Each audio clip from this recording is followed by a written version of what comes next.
And we are live, ladies and gentlemen. My name is FDS, and welcome to the Ace Podcast. I am here with the special mid-year special edition of the podcast, and today we have our usual two co-hosts, Mr. Gwyn, hello. Greetings. Mr. Yellick, hello. Yellick. Hello. And our special guest today, the Joshi Mark who we have mentioned many times, Jonathan. Yes, sir. Yo, yo, yo. Check your 40s and pop your rollies. I don't know the lyrics. What's going on? Brooklyn. They bringing the hood to you. Damn It's it. crime time. It's crime time. And that's how we start the mid-year podcast. Rest in Yes, peace, sir. Really? Shad Gaspar. Yeah, Don't that talk really about the leads up crime well. time theme enough. Yeah. Brooklyn. Alright. It's just It's perfect. such a I'm funny theme. Yeah. I'm in New York right now. My number one wrestler is JTG. It works out. Hell yeah. All of them. Oh, Jay the God? Is it the future NWA National Heavyweight Champion? I believe, or at least. We just need that SummerSlam theme of like New York City just playing in the background for the entire podcast. Yeah. All right. So let's begin. Let me explain what this podcast is first, because I actually haven't, and we didn't talk about this at all, or what this was gonna be. So let's discuss this. So kicking things off, this is gonna be a podcast where we discuss basically, all the happenings of the new year, all the cool things that happened this year so far in the last, fucking 7 months, 6 months, whatever. 6 months. 6 months. Yeah. And we're also going to talk about our favorite matches from this year, our favorite wrestlers so far, and who we think, our top wrestlers from so far, and our top events from the year so far. I feel like it's a pretty cool, self-explanatory podcast, and, we got all the people here for it. So we're going to start with wrestlers, and I figured since, John, you're the guest, why don't you All right. start us off? Yeah, so are we going 1 to 5 or 5 to 1? I think 5 to 1 is better, given YouTube standards build up to the big boy. Okay. The climax. Matt Taven's Alright. finisher. No, not that. Okay, I cut my honorable mentions down to 6. So can I say the 6? You can say the 6 honorable mentions, but just not in too much detail. Just Okay, Utami, shout out, Red Queen lover. Mm. Momo Watanabe, Mm. great matches, never wins, cry.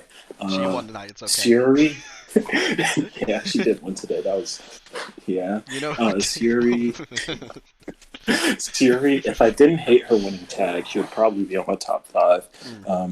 Takashita just won King of DDT too, so that's pretty cool. Eruption, fuck that, love man. them, love their tag matches. And Marufuji, I love him with my entire heart. I would dye my heart green for Marufuji. Okay, so starting at 5, Yeah. we have Miya Momino. So this year, Miya Momino, she's a Marvelous worker, and Marvelous and Sendai have been feuding for the entire length of the year so far. She's become the ace of Marvelous because of Takumi Iroha's injury. And she's had some really good matches. Her match with Dash, her one-on-one with Dash, her tag match against Dash and Iwata. Dash. Yes, Dash. Dash. Just Dash. Chisako. Chisako. Her tag matches with Chihiro have mostly been good. They just a lot of draws, and I'm not big on that. Shout out Stardom. How long do I have to wait before I can start saying curse words? Because right on that mark, I'm saying something to Rossi. Fuck you, Rossi. I hate you. I hate your guts. I hope you step on multiple Legos. All right, but that's my number 5, Miya Momino. That's some fucking brutal insults right there. Oh yeah, Miya Momino also He's new Sendai hardcore. Girls Tag Team Champion with Rinkai Korble. And yeah, she's just had a great year all around, great matches. Love this for Miya Momino. Moving on to number 4, another tag champion, Asia Dream Tag Team Champion, and also somebody who looks quite like her is a tag champion in TJPW, which is pretty interesting. My number 4 is Mei Saruga. Don't know what you're talking But about, also, if you wanted to put Mei San Michelle in this spot, I would not be upset. I don't know, bro. Mei Saruga. I don't know. Never heard of those. I don't think they look alike at all. What are you talking about? French piece of trash. Yeah. Mei Saruga just rules. girls. Her and Balianaki have been a great tag team and got to move for a long time. She's basically the ace. She has great matches. Her match with Mizuki, all her tag matches with Aki have been good. They just had a great match in the one-of-a-kind tag league, which was sick. Yeah, she just can't put a foot wrong. And also, May San Michelle, unrelated. She's had a terrific year in TJPW. Great tag match with Saki-sama. Love her antics. I think she's incredible. Yeah, either one at number 4 would be great. Two completely different people, by the way. Just wanted to reiterate that. Yep. And my number 3, Shingo Takagi. The dragon. I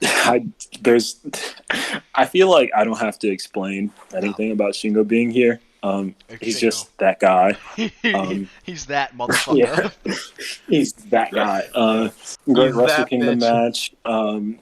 Just great match, incredible match with Tanahashi, who I really wanted to put on this list, but couldn't find a spot for him. He's just had a sick year. He's had a couple lulls because New Japan has had a couple lulls, and that's probably why he's not number 2.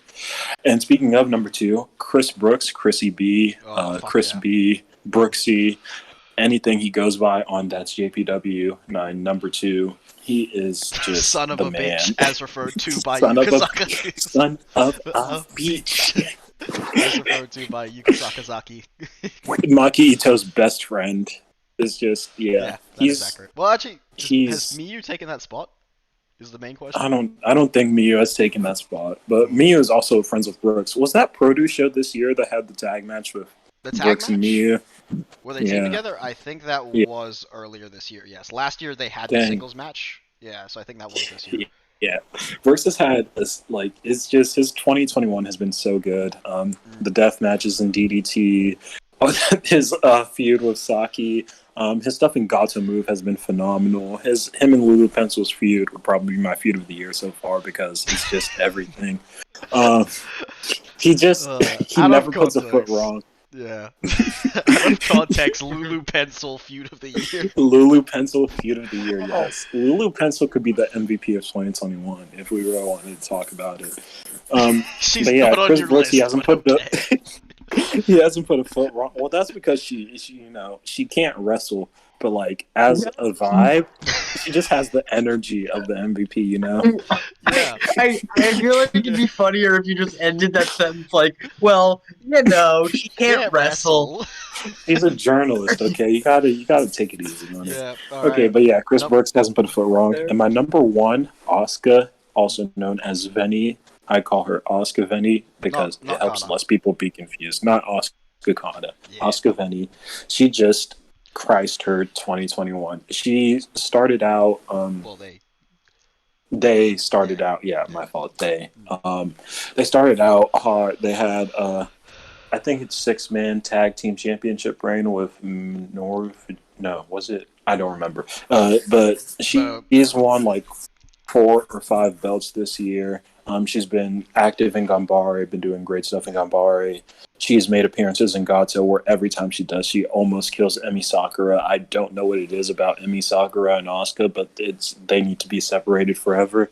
The AEW Eliminator Tournament, whatever it was called, that was great. She had an incredible match with Emi Sakura. I think you actually got the name right on point. you did. Yeah. Yeah, maybe W Mark over here. Oh yeah, love me some Darby Allin. Big fan of That QT Marshall. QT Marshall. Oh, man. Marshall. Oh, It's Marshall. The acclaim. Yeah. Well, the acclaim. He loves to watch WWE Dynamite. I love the Nightmare Factory. Big Kenny fan of Omega, Aaron Solo. that's my guy. Okay, Aaron back to Asuka. Cannot Back have to enough of Nick Camarado. We are circling back to Asuka. Yeah. She is currently the Beyond the Seed champion and also Seedling Tag Team champion. So she's double champion Seedling. I'm waiting with much bated breath for Yoshiko to come back so her and Yoshiko can have an incredible match. She's set to face Ryo Mizunami, I think 7-11. And is going to be great. Her and Makoto are a great tag. Las Fresas Egoistas forever. Love Asuka. Everything that they've done this year has just been touch above, and I think she's been the best wrestler. Yeah. All right. Coolest. Well, what do y'all think about that?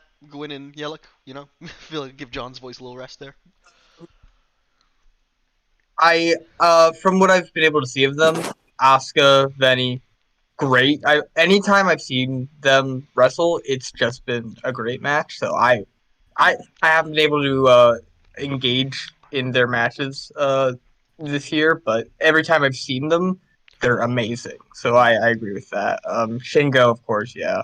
And then the other three I haven't been able to see a lot, but I from what I have seen of them, they've always been good. So I believe you. Gwyndarin? I very much agree. There's a couple of overlaps with my top 5, but another thing with Asuka was the secret backdoor main event of the Hanakamura Memorial Show, which was a singles match with my Kagetsu, god, I The can't Kagetsu believe I match. forgot to talk about that Kagetsu match. which was Yeah. also incredible. Really cool. The 6-man tag if the 6-man tag was the end of that show, it would have been an incredible match Was to it? end the show. I And thought then it was they 8. had an even. Was it 8? It might I have think been it- 8. I think it was It 8. was. Yeah, it was. It was That match like was also- Shuri, It was also really Poi, Asuka, and Miya Momono. Shout out Miya Momono again. Yeah. That's the one and Miya then Momono they- match I've seen. I can't. I linked to so many Miya Momono matches. My heart's She's broken. very good at dying. Oh, She's an incredible dyer, and Very she's good like, at that. She's like the only wrestler I've seen who wrestles the entire match like they're trying to win the match and nothing else. Like I don't know how to. The most pin predicaments of any match of any wrestler always in her matches. It's just like she always just wants to win. She doesn't care about her opponent. She doesn't care about the hurting people. She's just a wrestler trying to win, and I think it's pretty neat. that is pretty neat. All right. Well, thank you very much, John, for your top 5. We'll come back to you when we go back to matches, and obviously when we talk about the next person's list. Gwyn, tell me about your list. Yeah, Talk about your top boys. wrestlers. Yeah. I'm going to be very quick with my honorable mentions. Just everyone in Sauna Club, Yep. just because I enjoy them. Sao Naito. Neppawa. Oh, Naito, they've been a fantastic. Fuck Take, though. Well, Oh my god, the I'm Take still slander bitter. needs to stop. No, calling our listeners It'll from stop in like next 3 week days when we talk I'm about that. not bitter. I'm still bitter. Either way, Sauna Club have been a great kind of upper, almost like not necessarily main event of every show with the big belt, but they've been fantastic ways of filling in the schedule. Bro, wait till they wait till Take wins open weight. Well, we're They're gonna get be there. We're gonna get everywhere. there. They've been great, and also Eruption have also been fantastic in DDT. My So boys. I'd like to give them a shout. Shout out. Anyway, top Okay. 5. At number 5, I've got the Jeffrey Copperton. Ooh. Real I think this is a bit more of an understated pick Mm. because it's probably quite forgotten that his match with Shingo at Wrestle Kingdom was phenomenal. Agreed. It was just buried in the middle of the card for the Never title, but oh my goodness, it was fantastic. He's joined Empire. He's really come into his own, especially on like the Road 2 shows that have gotten a bit more lethargic to watch in general. Mm. But he's always been a highlight. Yeah. That culminating with his fantastic match with Ibushi at Dominion. Mm. He's been one of those solid, we can rely on him to be entertaining when our product isn't necessarily entertaining. Yeah. Which I enjoy. At number The 4, opposite of what he was. the opposite of what he was in his first G1, which was Yeah. the opposite, not that. In number 4, bit of overlap. I've also have Chris Brooks on my list. Yes, sir. During my foray into Cyberfight and DDT, Chris Brooks has been both incredibly helpful he's been pushing for the big international sort of integration of Cyberfight with more English commentary, his produced shows, and in general has been a fantastic character to latch onto and follow, both with the Universal title, which he lost just before this year, Yes. but also now with the Extreme title and dabbling with Iron Heavy Metalweight. Both great in comedy, in ring, and on commentary, Yes. And which has been great. And as a backstage interviewer for. And backstage interviewer. That's Jake. He's Love it. just an enabler of all the Joshi. I bet he's the one teaching them all these curse words. Every time Oh, they absolutely. blurt out profanity, Either him he's or secretly Drew. like, It's him yes. or Drew. Who- Didn't Yuka call Marika a whore? I'm Yes. getting all my Something like that. Either that or a slut. Yuka Sakazaki. Yeah, Yuka Calm Sakazaki down. is a menace to society. And yeah. I will She not called be, now Calcutta a fool. I will not be Yeah. told otherwise. She is a menace. It needs to be That's why stopped. we stand. Aye. Yes. Yeah. She For the is- first half of the She is the Joker For of sure. TJPW. We live in a society. I'm the Joker, baby. I am the Joker, Aye. baby. Right? Sorry, go ahead. But Back- anyway. Yeah. I'm so sorry. Anyway, he's had a great first half of the year, and I'm hoping that he'll lead to even bigger stuff in the second half. Number 3, we have the current KOD Openweight champion, Janakayama. Shadow Explosion. Shadow Explosion, our first dad on the list. Oh, the biggest, the best dad. But oh my goodness, this More of man an can uncle. still go. More of an uncle than a dad. Oh lord, Uncle Jun is insane. Mm. From winning the belt at Kawasaki Strong, I do believe it was. Yes, correct. Every defense has been amazing And in different ways In- as well. I feel in like. very different ways. There was the big Hoss honorable match with Higuchi, which was amazing. Mm. The title win against Endo was an absolute war. Even the comedy match with Dino was really good. Quite possibly the greatest comedy match ever. That was in my opinion. that's my favorite comedy match of the year. That was I, it's I'd go ridiculous. further than that. Like, all Of time. the last few years, All time. Like, that's All time? It's fucking brilliant. it's yes, Yeah. that was brilliant. Even and also the Hiroshima match at Cyberfest. Whoa. That's for two guys that you think, all right, they're the wrong side of 40. They're both amazing. Mm.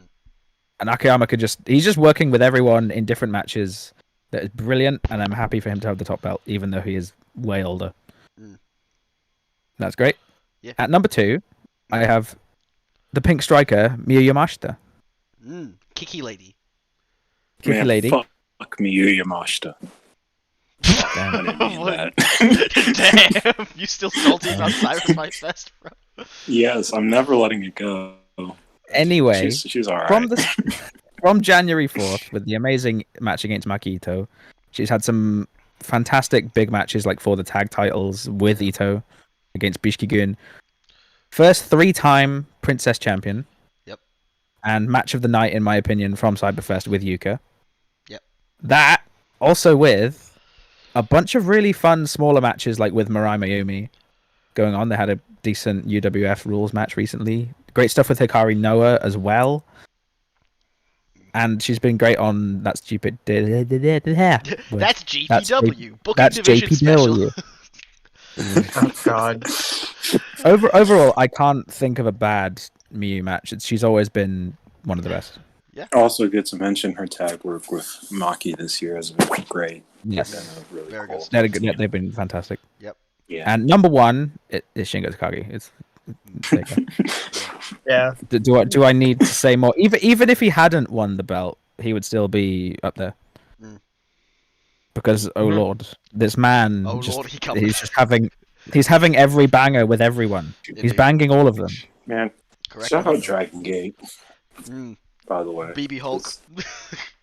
Shout out BB Oh, Hulk. Oh my that god. just We don't want to we do not want to shout out Dragon Gate for Shun Skywalker.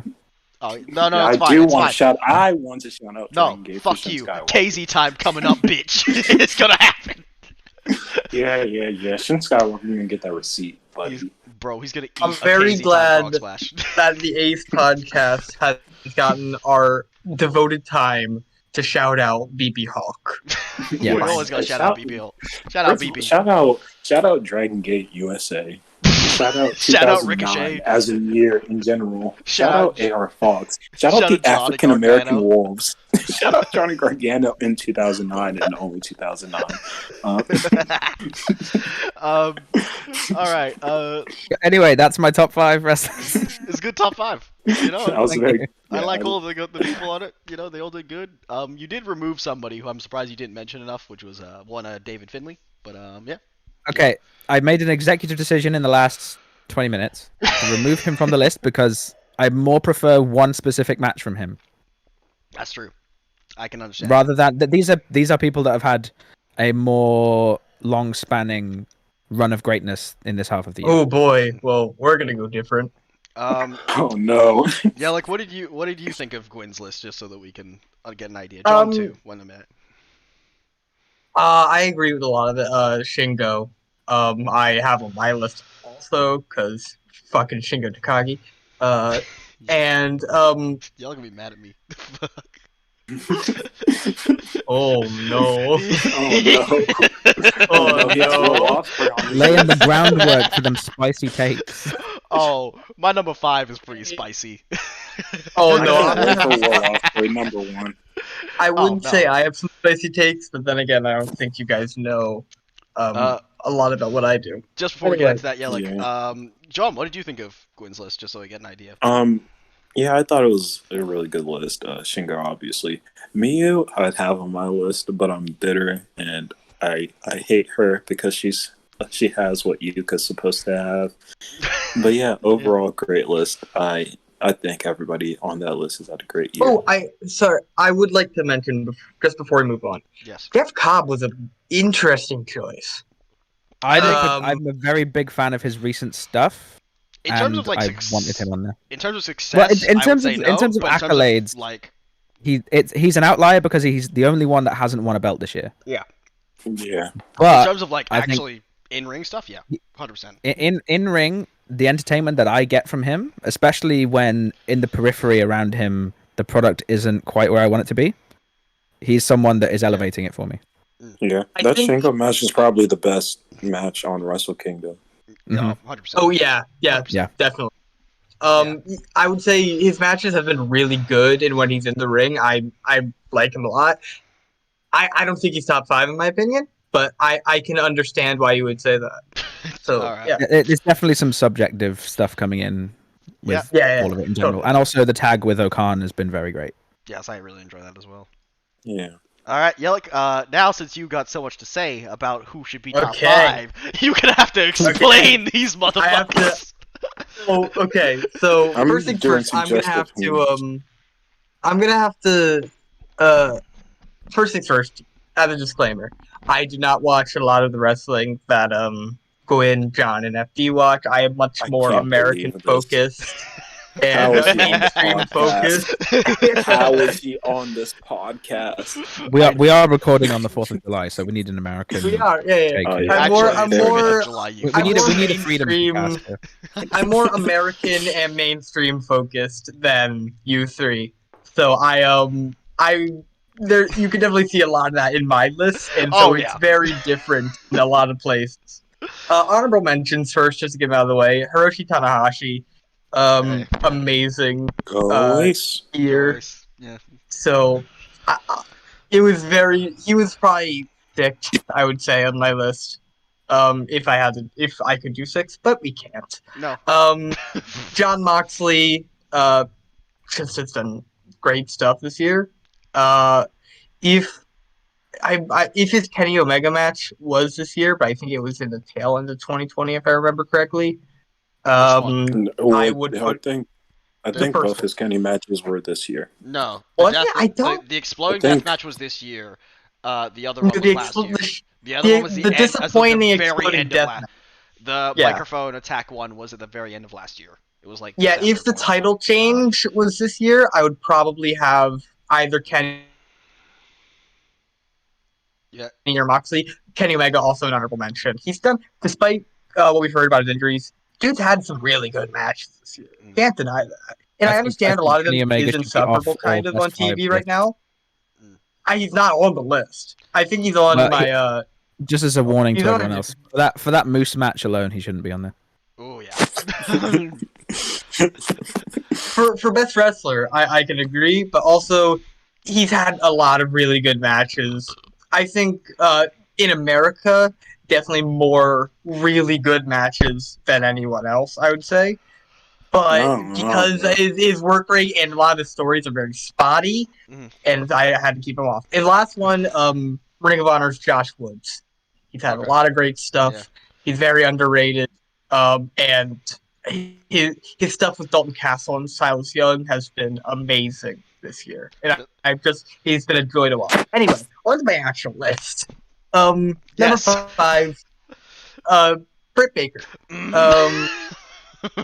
I will Wow, explain that's- this. I will explain this pick. I'll Okay. explain this pick. Yeah. If you here, I have valid reasoning behind this. In American women's wrestling this year, it has not been a good year for women's wrestling. Let's be honest. For No. American That's women's why. wrestling. No. Yeah. Yeah, that was why I But didn't say anything about the one bright spot has been Britt Baker. That is the one bright spot in American women's wrestling. She had that amazing lights out match with Thunder Rosa at St. Patrick's Day Slam.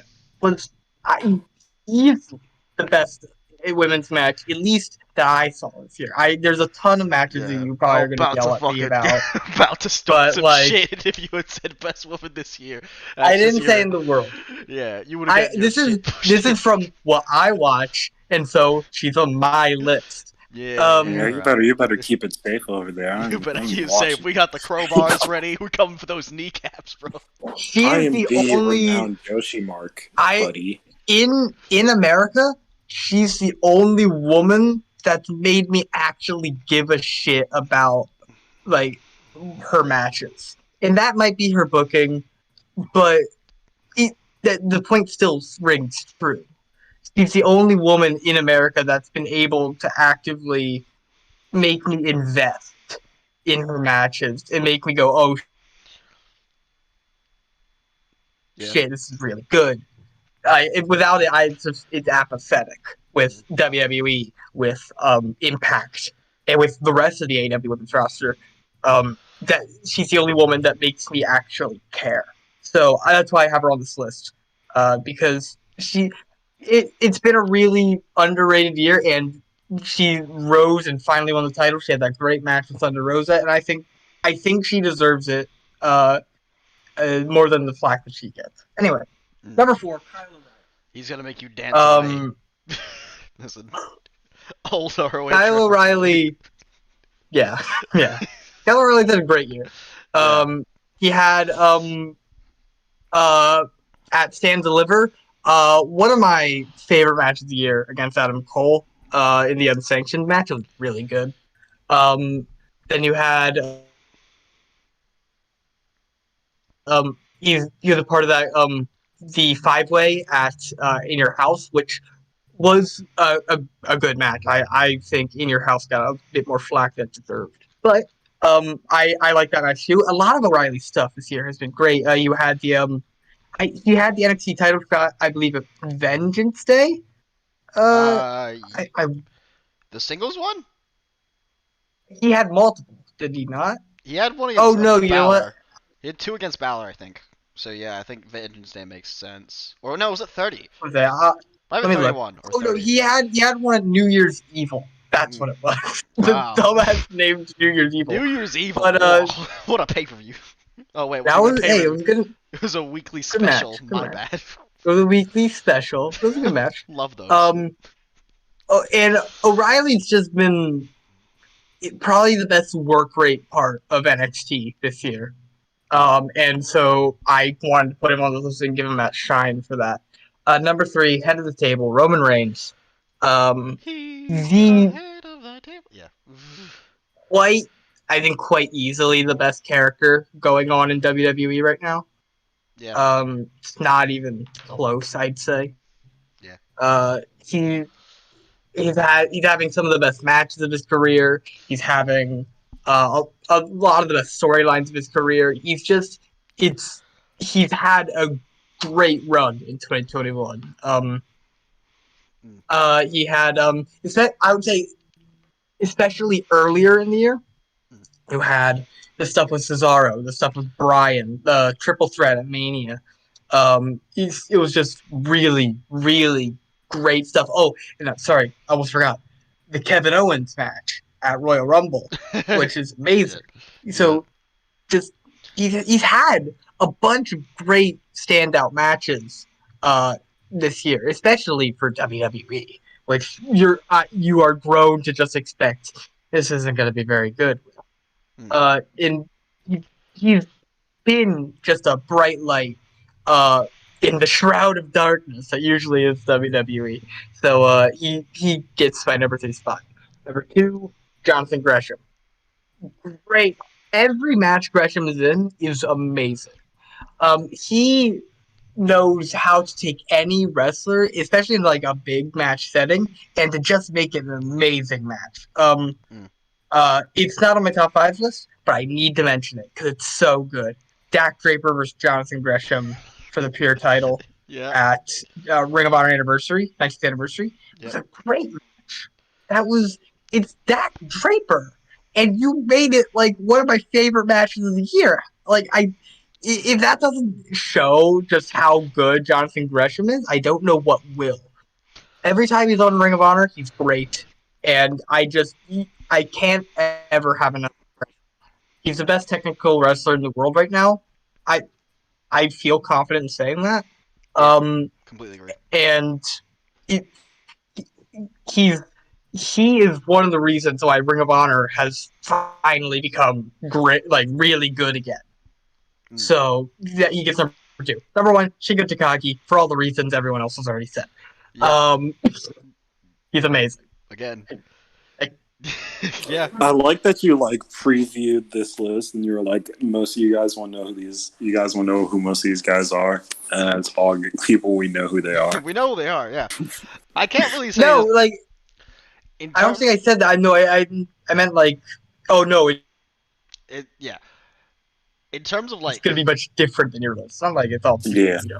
In terms of like what I think of the list, it's not like it's from what you watch as products. It makes complete sense. Like Gresham is incredible, Reigns is incredible, Shingo is fucking Shingo, and Kyle and Britt are both great. But like, I mean, Britt's probably the one I'm like, meh. Britt's like the one. I can understand Britt being like, This might come from like a. This might be odd. I just wanted to put a woman on the list because I felt like weird if I didn't. Because I was like, I mean, there's been some good women's wrestling this year, so I feel like I should put one on. But I think Serena Deeb would probably be a better shout. Ooh, yeah, Deeb is good. She just hasn't had the big match settings that I feel that Britt has had, and also Britt's had bigger storylines, and I feel like her highest of highs is so much higher than Deeb's. I mean, so I feel like Deeb has been much more consistent, though. Like, she had 2 incredible matches with Riho. She's done a lot of great stuff, like, there's an all around in NWA and everything. But yeah, I mean, like, O'Reilly, I'm kind of soft that, like, in your list and in your honorable mentions, didn't hear any Darby love or Sheamus love, like, all things considered. Because Sheamus is because I don't watch Raw or anything with Sheamus. I'm not very invested in what he's doing. Darby, that's fair. I can understand Darby. I figured Darby would be a shoo-in because he's had like the Sting tag was really good. The what's it called? The open challenges, Silver 10, Miro. He had another really good one, but he's had Cage. All his stuff this year has been pretty great. No. So I was gonna say Jungle Boy was. I didn't really like the Jungle Boy match. Darby, just him and people who are bigger than him. I mean, people who are the same size as him. It kind of gets lost in like the Gargano Road style, and I'm not a big fan of that. But yeah, I like all his other stuff. Yeah. Gwyn. Yeah. Okay. Sorry. If I was a viewer of these products that I currently do not, they would probably be on my list as well. Yeah. Like, if I was a viewer of WWE, Roman Reigns is leagues above everyone else in his current character. It's something that's actually good. Gresham, he's definitely someone that's on periphery anyway, but if I was more of a ROH enjoyer, then yes, Gresham has been incredible. Good list, Yelk. And the rest of the list, I do agree with Britt. I can understand why. I think there's a lot of other people that have stronger cases to be there, but I understand it. Yeah, good job, Yelk. Impressive job. Okay, FD, we hand it over to you. Yes, myself, the god of the Ace podcast, the only person people here to see. Let me discuss my list, but first we got some honorable mentions. Starting off, I've been fucking talking about him all year. I feel like I would be remiss if I did not mention Keiji Muto. You know, fucking old man, turn back the clock. Great stuff, but only in the honorable mentions category. Endo and Takeshita, both in honorable mentions. Ake almost got kicked out today because I was pissed, but he's still there. He's still great. Also, my honorable mentions, Gresham.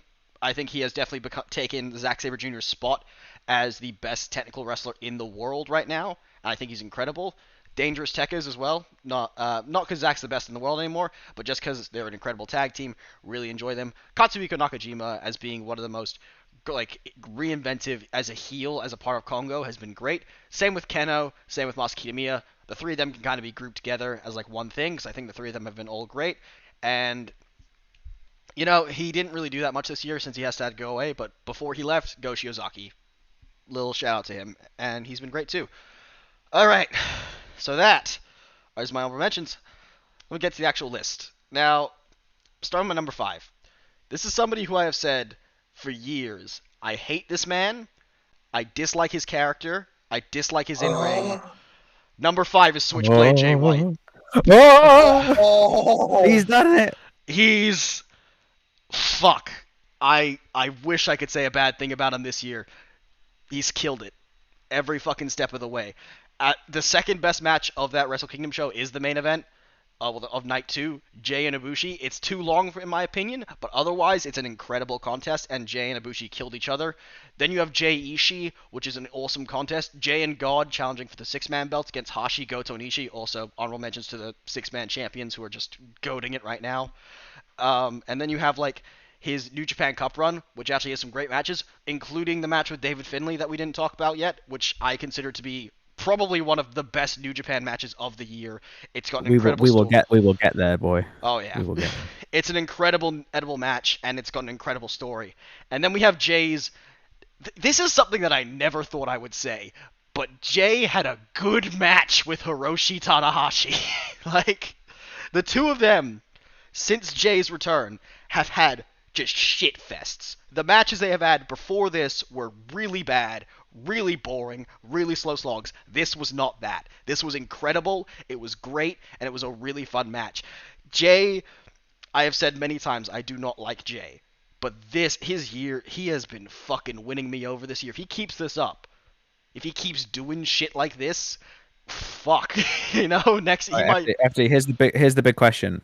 If it does go over the top and the forbidden door is open and you're like, Jay White's good now, will this be enough for you to buy a Jay White t-shirt? If we get to 1,000... Listen, if we get to 1,000 subs by the end of the year and Jay keeps up the good performances, I will buy a Jay White t-shirt. You heard it here, folks. Oh no. We're not gonna get 1,000 subs. But you know, that's my... But now that you've said it, you put it into the universe. It's not gonna happen! We're gonna get... It won't happen. It's not gonna happen. But you know, if it does, I'll spend the money. I'll order a Switchblade t-shirt, and I will take a photo of myself wearing it, and I'll post it on the fucking Discord. That's the rule. All right. But yeah, Jay, incredible year. Can't say a bad thing about him. Just yeah. Number 4. Let's go with Chris Brooks is my number 4 entrant. I like everyone else, like John and Gwyn said previously, he's just been killing it this year in multiple different roles: color commentator, backstage interviewer, or in the ring in multiple different promotions. You know, you got Gato Move, DDT, even Big Japan. He's been doing some stuff over there. By the way, honorable mention to Drew Parker and also to KZ. Didn't mention those two either, who are just... Yeah, there's a lot of wrestlers who are in my honorable mention that I'm just forgetting about because there have been just so many great people this year. And just Chris Brooks, he is the Extreme Championship reign. His matches just like throughout DT have been incredible. The match with Saki, the match with Shunma. The Shunma Coffin Death match is one of my favorite like matches from this year. His match with Saki was really great. Really fun single stuff. Some really good stuff. His tag team with Honda's been really great in DDT. Been really enjoying that. Upcoming, he's got the match with Jun Kasai in the I don't know what the actual stipulation is, but it's something very violent, and I cannot remember what it's actually called, but it's something insane. Yeah, and then number 3, Miya Yamashita, you know, the Pink Striker, one of the best. She is the TJPW ace still. Yuka hasn't really taken that, I don't think, anymore. I think it's clear they're still keeping her as the ace right now. Her win as the TJ as her winning the Princess Championship was a great moment, and her and Ika tore the house down in Corkin Hall. Super Saitama, her and Yuka had what a lot of people consider the best match of the night. Personally, I disagree, but that's for different reasons. I think it's probably the second best match of the night, but it's still incredible. And also, her and Ito are January 4th this year, just tremendous match. Her and Ito in the tag league throughout it, and their ongoing rivalry with Bishikigun, Neo Bishikigun, which I will talk about a bit later for reasons. And then, she's just been incredible and one of the best. I think she's probably one of the best Joshi wrestlers in the world right now, just based on the products I watch. I might be wrong. John will probably correct me and yell at me at some point. Doesn't really matter. No, you're right. You're right. All right, cool. Good to know. But yeah, she's incredible, and she's definitely one of my favorite. She's definitely my favorite women's wrestler from this year. Number 2, Janakayama. This man, he defies age. He defies all logic, all age. This man, he should not be this good, but he is just a master at everything. He is a master at timing the rest breaks that he needs, because he's an older guy. He's not going to be able to go the sprint style that a lot of the younger guys can do, but he is an older guy who needs to slow down his matches a bit, and he knows how to do that. But it doesn't stop there. He knows how to do comedy. He can do serious wrestling. He can be in disbelief. He can create drama. That Hiroshima match at Saitama was ridiculous. And not just because of the in-ring, but because of how well the story was translated between the two of them. The way Hiroshima reacted after the match is incredible, and the entire match itself comes together as one great piece in my mind. It's great. It's not my favorite Nakayama match of the year. That is the Higuchi match, which I thought was insanely good, because it was just something that just worked so well. And it was he's just had an incredible year. He has, if you think you can't be a successful wrestler when you're in your late 40s, early 50s, you're fucking wrong. Because if you look at someone like Janakayama, you look at guys like Takashi Sagara, you look at even Keiji Muto, these are guys who are in their 50s, in their late 40s, who are still thriving and doing quite well. Muto less extent, but Sagara and Akayama are the two that I think about where it's I don't think age should be something that people think about in wrestling anymore, because there's so many good wrestlers who are older, who are over that hill. And you know what? Akayama proved that you can have an older guy at the top of your company and have great matches still.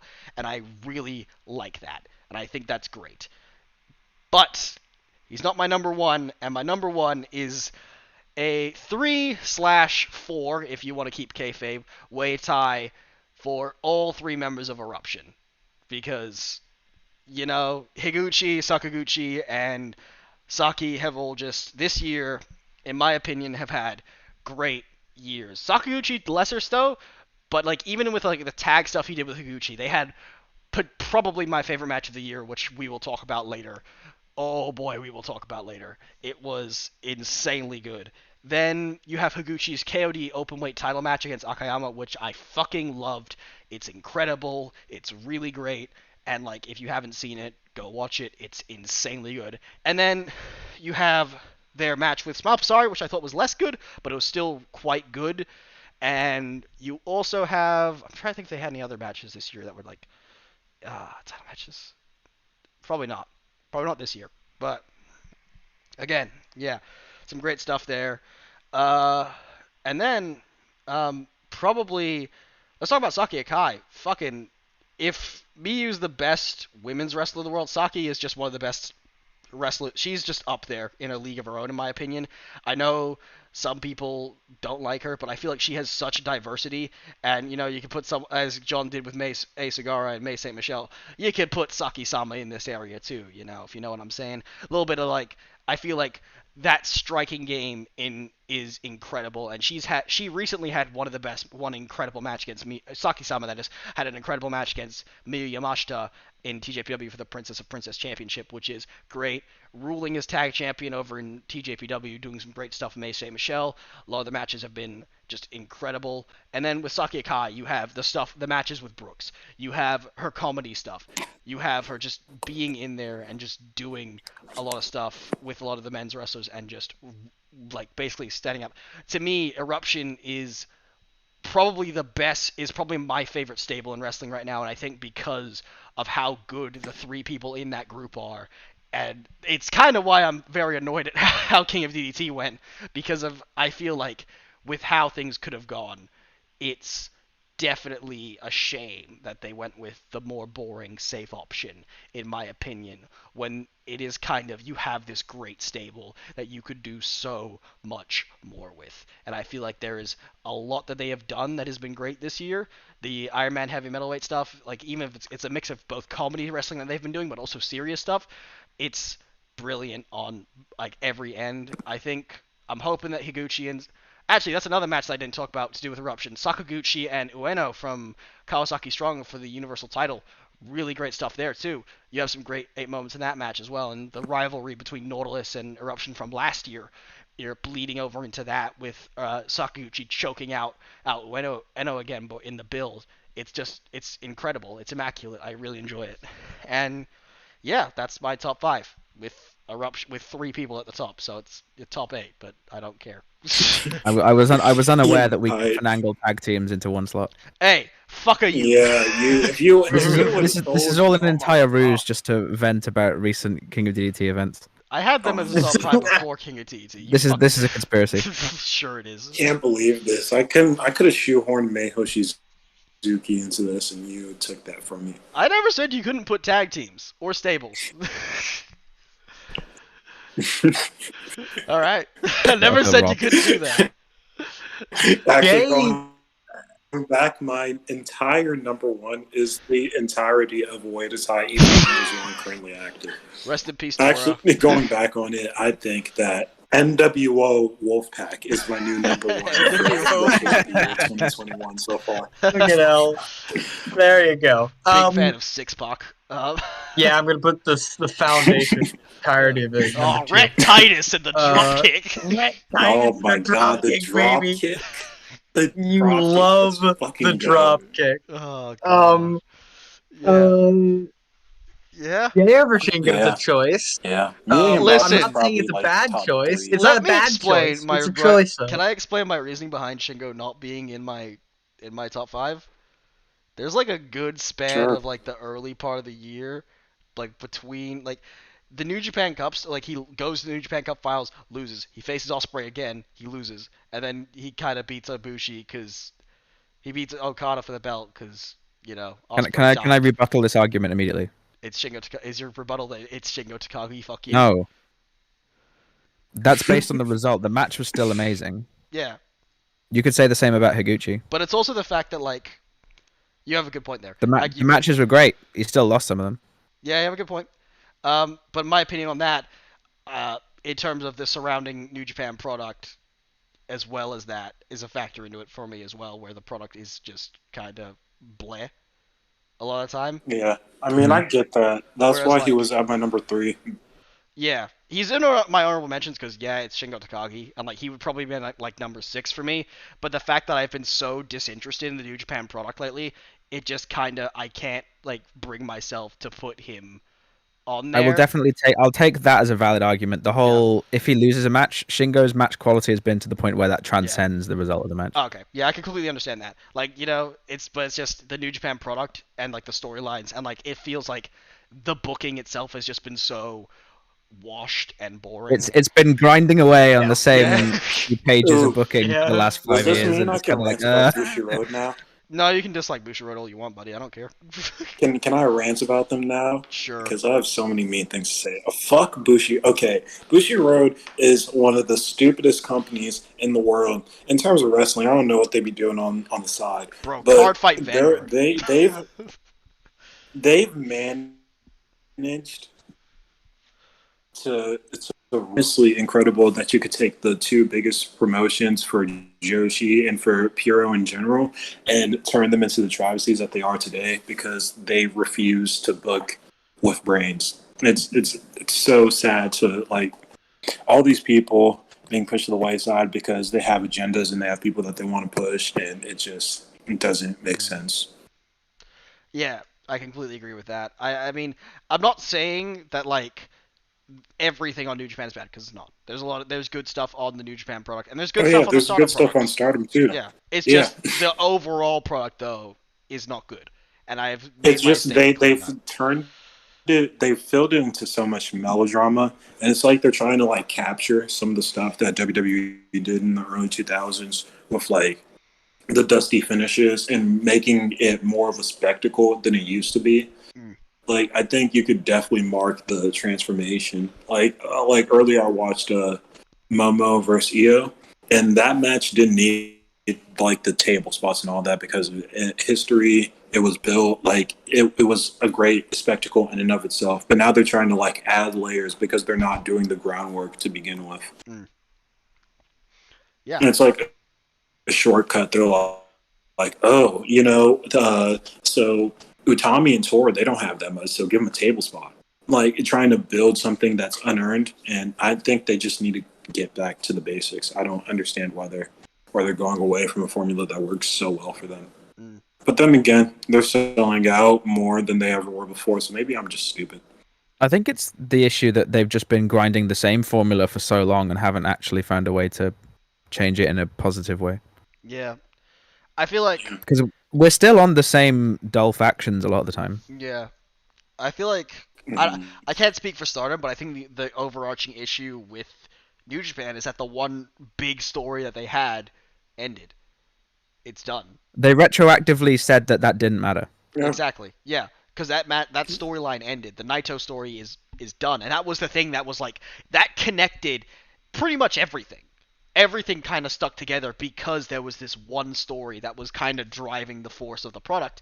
And when that goes, it feels like there's a void. But they haven't shown us like this is the next step. They haven't shown us what the next step is. We thought, oh, maybe Evil's the next step. Nope. We thought, oh, maybe Osprey's the next step. Nope. No, maybe Ibushi's the next step. Nope.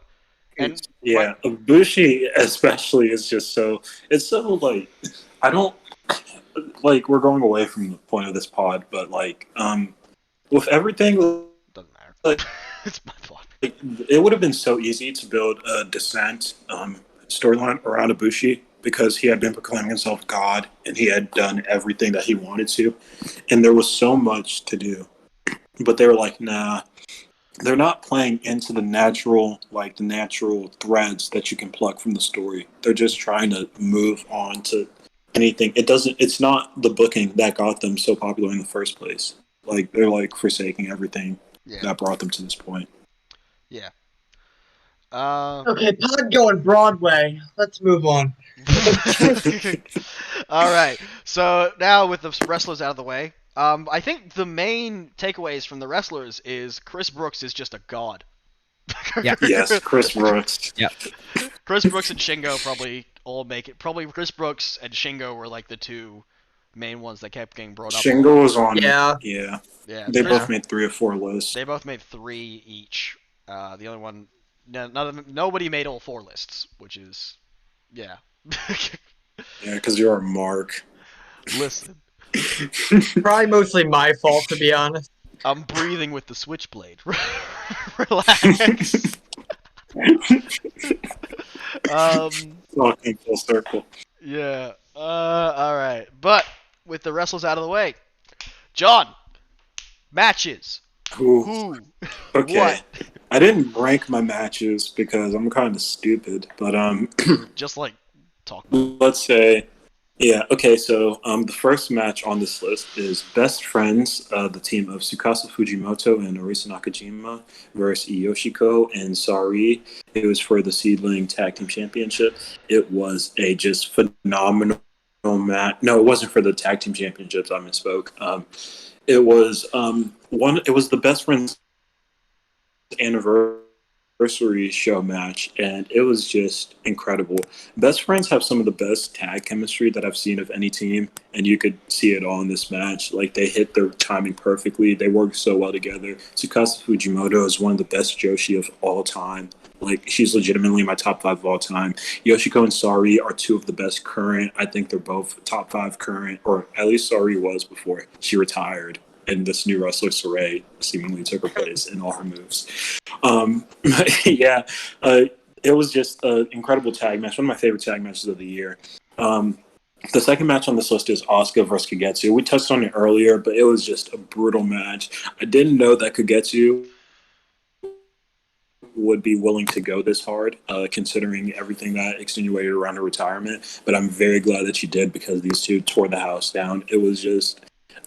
they went all out, and you can tell that they wanted this match to be great, and that paid off because it was great. And yeah, my number 3, Yoshiko versus Miya Watani. It was blow away. Like, I really wanted to put Nene versus Momo on this list, because that was my favorite match. But if I'm objectively ranking, then Yoshiko versus Mayu, it was just brutal action, a great story, great drama, all around just a phenomenal match. Shout out Mayu. My number 4 match on this list is Hiroshi Tanahashi versus Shingo Takagi. We talked about it a bit. It was just seeing Hiroshi Tanahashi turn back the clock and seeing Shingo, like, it was just the dynamic of the match was just incredible. It made me mark out in a way that I had not marked out about New Japan in such a long time. I wanted Hiroshi Tanahashi to win with everything I had, and it was just so fulfilling to watch the match. And then my number 5, a match from Gato Move, I'm misreading. Yoshiko versus Mesa Yoshiko in the chocolate square. Yoshiko and Mesa Ruga have actually had a match. It was in Shinkiba, but they actually had a match. I wanted in the chocolate square, and Yoshiko just fucking kills me. Yoshiko would put a hole through the floor. She would throw me out the window. Oh, you meant the blow up doll. I thought you were saying Yoshihiko. No. That's what I heard. Yoshiko. The blow up? The blow up doll. Yeah, the blow up doll. Okay. But actually, the 5th match on this list is Team Brooks versus Pencil Army.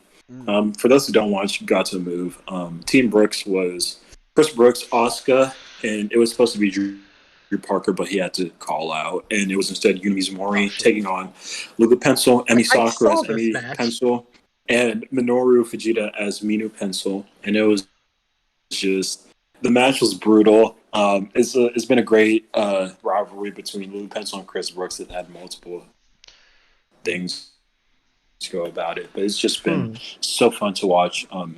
And the match, it had great comedy, it had great action. They knew when to turn it up. Like, you could just feel, the story being told throughout the match, and I enjoyed it a lot. And yeah, also my honorable mentions: Momo versus Nai, Momo versus Yuri, Miya Momono versus Dash, Tokyo Joshingers versus Bakurotu Sisters, and Miya Momono and Rin Katakura versus Mika Iwata and Dash Chisako. Okay. Honestly, John, you want my honest opinion? I've only seen I've seen some of those matches, but I haven't seen all of them, and I don't remember all of them. Like, that's basically my opinion. Yeah. The ones I remember seeing were like quite Wait good. a sec.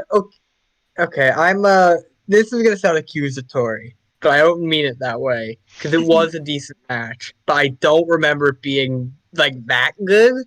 I'm pretty sure I saw that Lulu Pencil Army match. Or Pencil Army match. Oh, Pencil Army versus Team You Brooks. probably did. Yeah, I think I was in a voice chat and we were all watching it together. And I kept making pure rules jokes. Oh, yes, I remember that. The pure rules violations. That was funny, but also, it was a good match. I mean, I'm not going to say it was bad, but I don't think it was, nothing made me think, oh, this is, upper echelon stuff, which makes you think it's top 5. But also, it was good, though.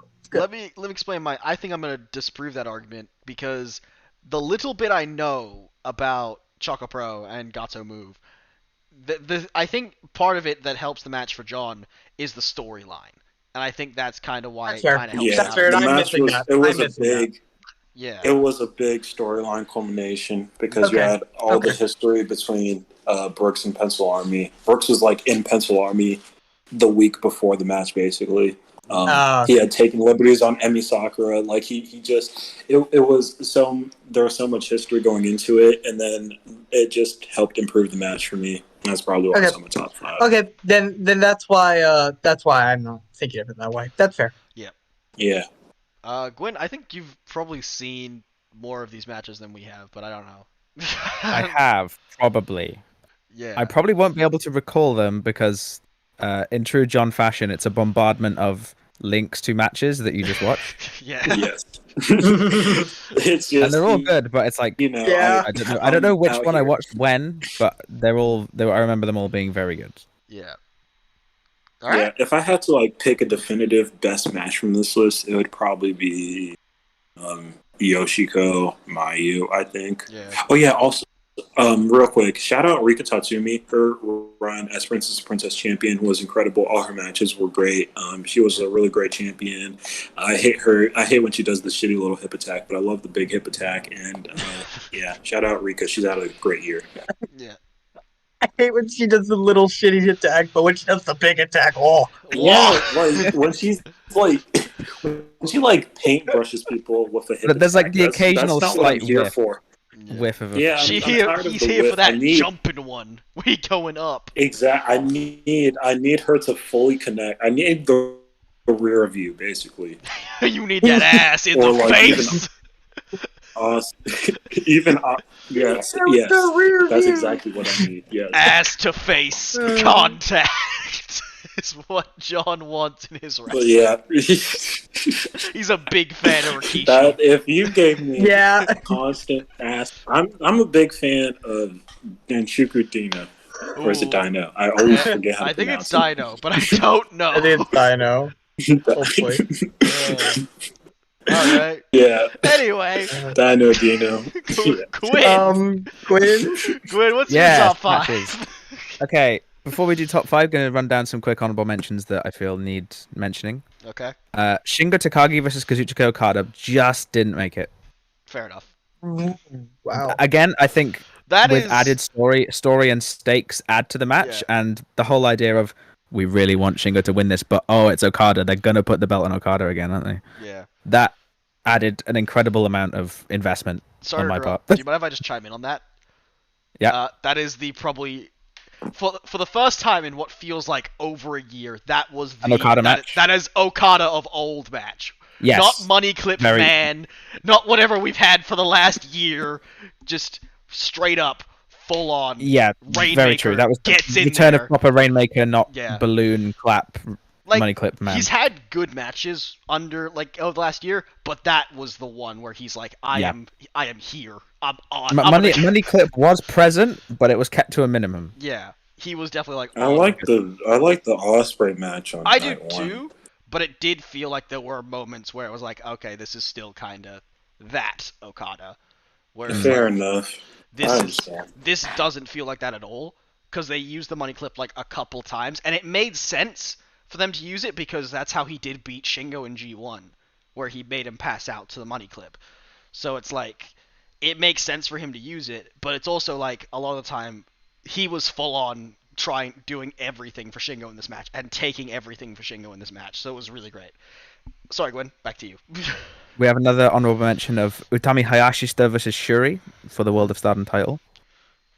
Now, this isn't on the top 5 for outside reasons, because if Stardom hadn't done about 12 draws before this, This match I wouldn't fills me mind with it. existential dread. I wouldn't have minded. Oh my But god! this was match draw makes me number have a panic 58 and attack. 59 of the past month. So It that just took it down for me. When they restarted it for it to go to a draw, I wanted to shoot somebody. The entire time I was watching, I had this sick feeling in the pit of my stomach. I was like, "This is going to a draw." No, Yeah. to a draw. I would also like And then to it shout went out to a draw. I would also like to shout out Rika Tatsumi, specifically the Miyu match, because I thought that was brilliant. Mm. She's she's gonna be a very unsung wrestler because her title reign, I think, ended a little too soon. It was very short for what it could have been. There's more stuff they could have done, but it was brilliant for how short it was. Yeah. As I'm really more surprised that, of a comedy meme like in entry, all of just because none of you will mention it. Is it Dino Yuki Akayama? Kamifuku versus Marika Kobashi in a makeup removal I match. thought you were gonna say Dino Akayama, but alright. No. the makeup removal. The makeup The removal match match. it didn't even start as a makeup removal, but It didn't. in brilliant. Tokyo Joshi fashion, the ref lost control, and that's what devolved into. Just the No whole thing Law of and Order in the take off the venue. makeup. Oh no, she's still attractive, and then she tapped, and it's like that's like the Yeah. referee stoppage. She's still hot. Marika gave up when she was still incredibly gorgeous. I just can't imagine. Fantastic. And then final one, Brooks versus Shunma Katsumata for the Extreme title in the Coffin Death match. Coffin Death match. Beautiful. As someone who is not naturally drawn towards death matches and hardcore wrestling, this was amazing. Violence man here. I love This was proper small, plucky, crazy clown man Shunma versus tall, lanky, smart man Brooks, and they destroyed each other. Brooks had like barbed wire sticking out of him for like the whole match. Yeah. It's terrifying. That was fantastic. Anyway, top 5, not in any particular order, because otherwise I'll just be here all day. A tag match that FD and I both love. If you Eruption don't love this tag match, versus Sauna Club for the KOD tag belt sometime in February, I think. Can't quite recall it the date. was at the It's against Nagoya show. Take and Mao, and oh my Yes. lord. It's so good. It's ridiculous, man. Like, Some people might not have seen this because this wasn't on like a big advertised No. DDT event. but it was the main This event. was just some random show, main event, and it's one of the best matches It's you will so see this year. crazy, bro. They kick the shit out of each When other. you think it finishes, no, we have No. more spots. It's mainly Higuchi and Take beating the absolute piss out of each other, and then Mao is just jumping around everywhere. And Sakaguchi's just like, okay, here are all my knees. And just Here's my knees. Here's my kicks. Do you like them? get strick, bitch. Die. That's my tag team offering for top 5. I'm glad that the tag match was up there. Number 4 might get a bit of flack for putting this above the Shuri match, but Utami Hayashita versus B Priestley. No, agree. I preferred this match. 1, it has a finish. Yes. 2, this was the low-key kind of strangely massive story of B challenging former Queen's Quest champion Utami, and also it was B's final Stardom match, It was. as It we was- found out after. So there was a very high emotion. This match is about 20 minutes long, but they shove so much content in there. They're absolutely smacking each other around outside the ring, slams everywhere. I prefer this one to the Shuri match. Agreed. Oh yeah, It's it's fantastic. leagues above, in my opinion. Mm. But don't tell Dave Meltzer. Don't tell them. Don't say Fuck. them Is out. he listening? Run! I next- exist Don't too. tell you better make sure that Don't you tell have Rossi. those Stardom Don't tell fans. Rossi. Don't tell Wait, Rossi. guys. Not tell Yeah. Rossi. Don't tell Triple H. He just signed her to NXT UK. Everybody run. Everybody run. Don't tell all the new Stardom fans that are like, this the Joshi's Not for their actually good now. Davenport. Josie's actually good now. They actually have good matches now. It's not when they lied about having good matches.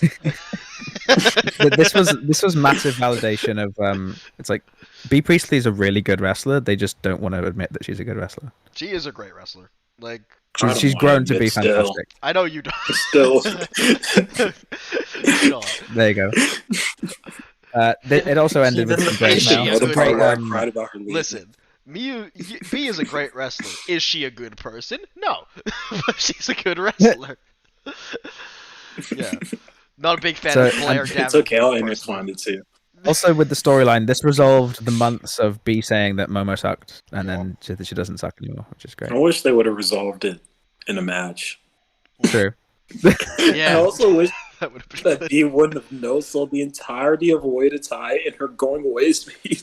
Yeah, no, Just sold him. Get out of here. Doesn't talk about it.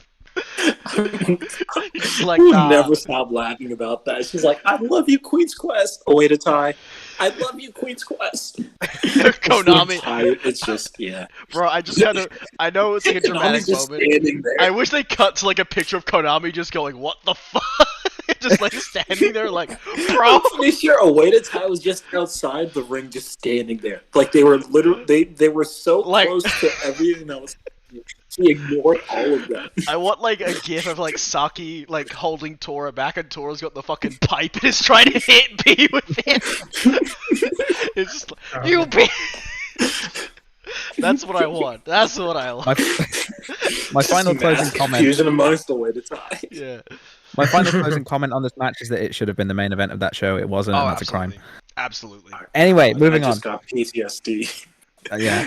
Anyway, moving on. Julia. Wrestle Kingdom. Shingo versus Jeff Cobb. Yeah. For the Never title. Yeah. Yeah. It's in the mid card, but it's the best show on the match.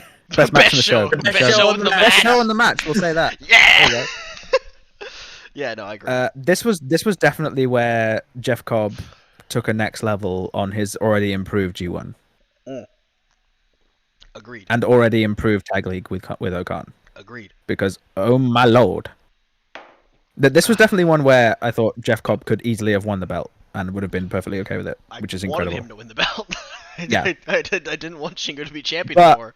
but throughout the match, it was like, this is so good. I don't care who wins. Yeah, Shingo. I was going to this like, Dude, fuck that- Shingo should have beaten Suzuki, and then it's just like, okay, this is all right. The moonsault World's Strongest Slam was just I have not been able to stop thinking about it since it happened. Whee!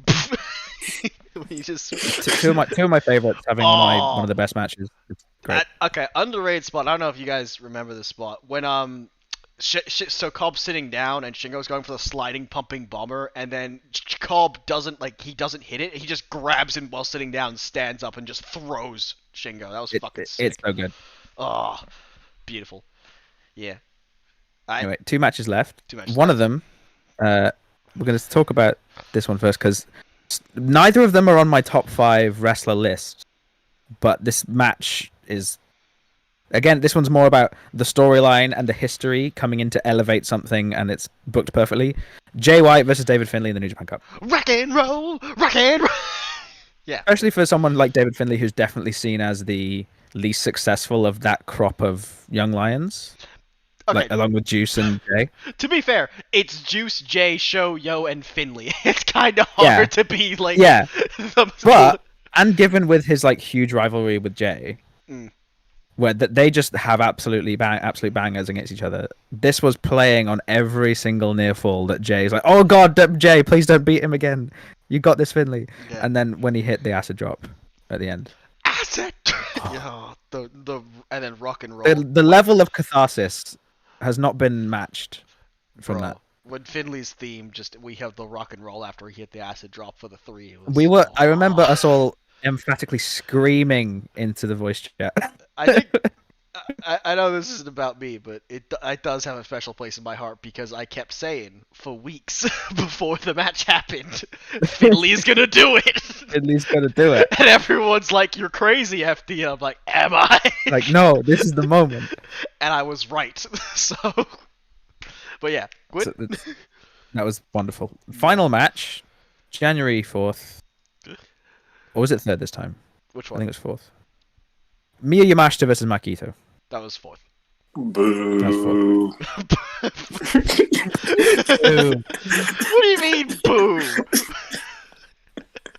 Look. You can't just say look and then not follow it up. This guy Look. brings up his #1 favorite match of the year, and Johnny comes in with the fucking weakest ass. Fucking. I'm sorry, Gwen. I love you. Please continue. Explain to me. Anyway, this one's another one where big storyline elevates the match above what it typically would be. Miya Yamashita already way above the game. Maquito has quickly risen to become a great worker. Yeah. And then an amazing storyteller, just where her passion for the match gets it over. Yeah. And she came inches close to beating Miyu in singles.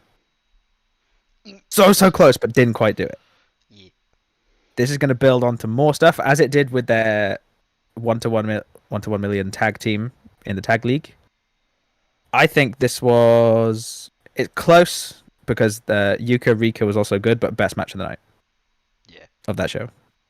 Yeah. Go check it out. It's really good. Yeah. That's my top 5. Yuka Supremacy declares that Yuka stiffing Rika Tatsumi for around 20 minutes was the better match. And then losing by ref stoppage. No, good. It's good. God. Good matches. Yeah, yeah, Miyu Ito ruled so much. It was so fucking good. Yeah, it was legitimately good. Great list. Enjoyed. For all the underlying Thank you. hate I have for Miyu because she's stolen Yuka's spot, Miyu is phenomenal. One of the best in the world. I mean, full okay. stop. To be fair, it was Miyu's spot to begin with.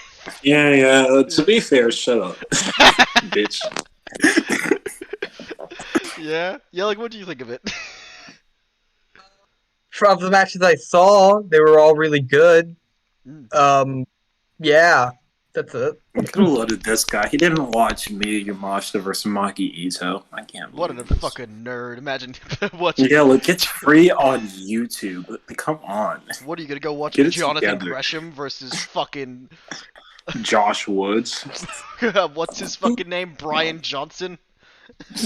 Brian Johnson's gotten better. Shut He's up. still insufferable No, he sometimes, has. but he's gotten better. Yes, he has. He has. All right. Yeah, like Alright, tell us your Anyway, opinion. time for my. So surprisingly, this top 5 match list doesn't include a single Ring of Honor match. That's fucking so- weird. You're a fucking fraud. Get It's out. weird. Leave. So I do have 3 Ring of Honor matches in my honorable mentions. So here's I have 4 it honorable makes mentions. sense. So it's my 4 honorable mentions. First off, the non-Ring of Honor match: Roman Reigns versus Kevin Owens for the Universal title at the Royal Rumble. This was really close to getting in. This was for like the beginning of the year, minus a match we'll get to later. This was like the most fun match that I was able to watch. It was just great. It's so fun. Besides the ending, which is kind of shitty with the referee coming in and like restarting the count, which was kind of stupid. It was still really good, and it's my favorite Roman match of the year. It's not my favorite WWE match of the year. My favorite main card WWE match though. Main roster WWE match of the year, I would definitely say. Then I got some free Ring of Honor matches, 2 from the 19th anniversary. First is the Mexa Squad Triple Threat. I think all I need to say is Bandito in that match did a superplex and a Poison Rana at the same time. Fucking insanity was what that Okay, match no, I was. just want And to know how also that told a works. very good story. I was like trying to figure out how that's possible. And it was a really good, and it was a really good match too. So, yeah, it might have been actually a follow-away slam and a Poison Rana at the same time. I'm not sure. It was one or the other. And then Dak Draper versus Jonathan Gresham for the championship. Amazing. It was great storytelling. Dak Draper is a lot better than I thought he was. When I first saw him, I was like, this fucker, he's just tall and like fucking bulky. That's it. That's all Dak Draper is. Really good worker. This proved it. Jonathan Gresham can also put on a great match with anybody, especially when he's given the time, like this match was.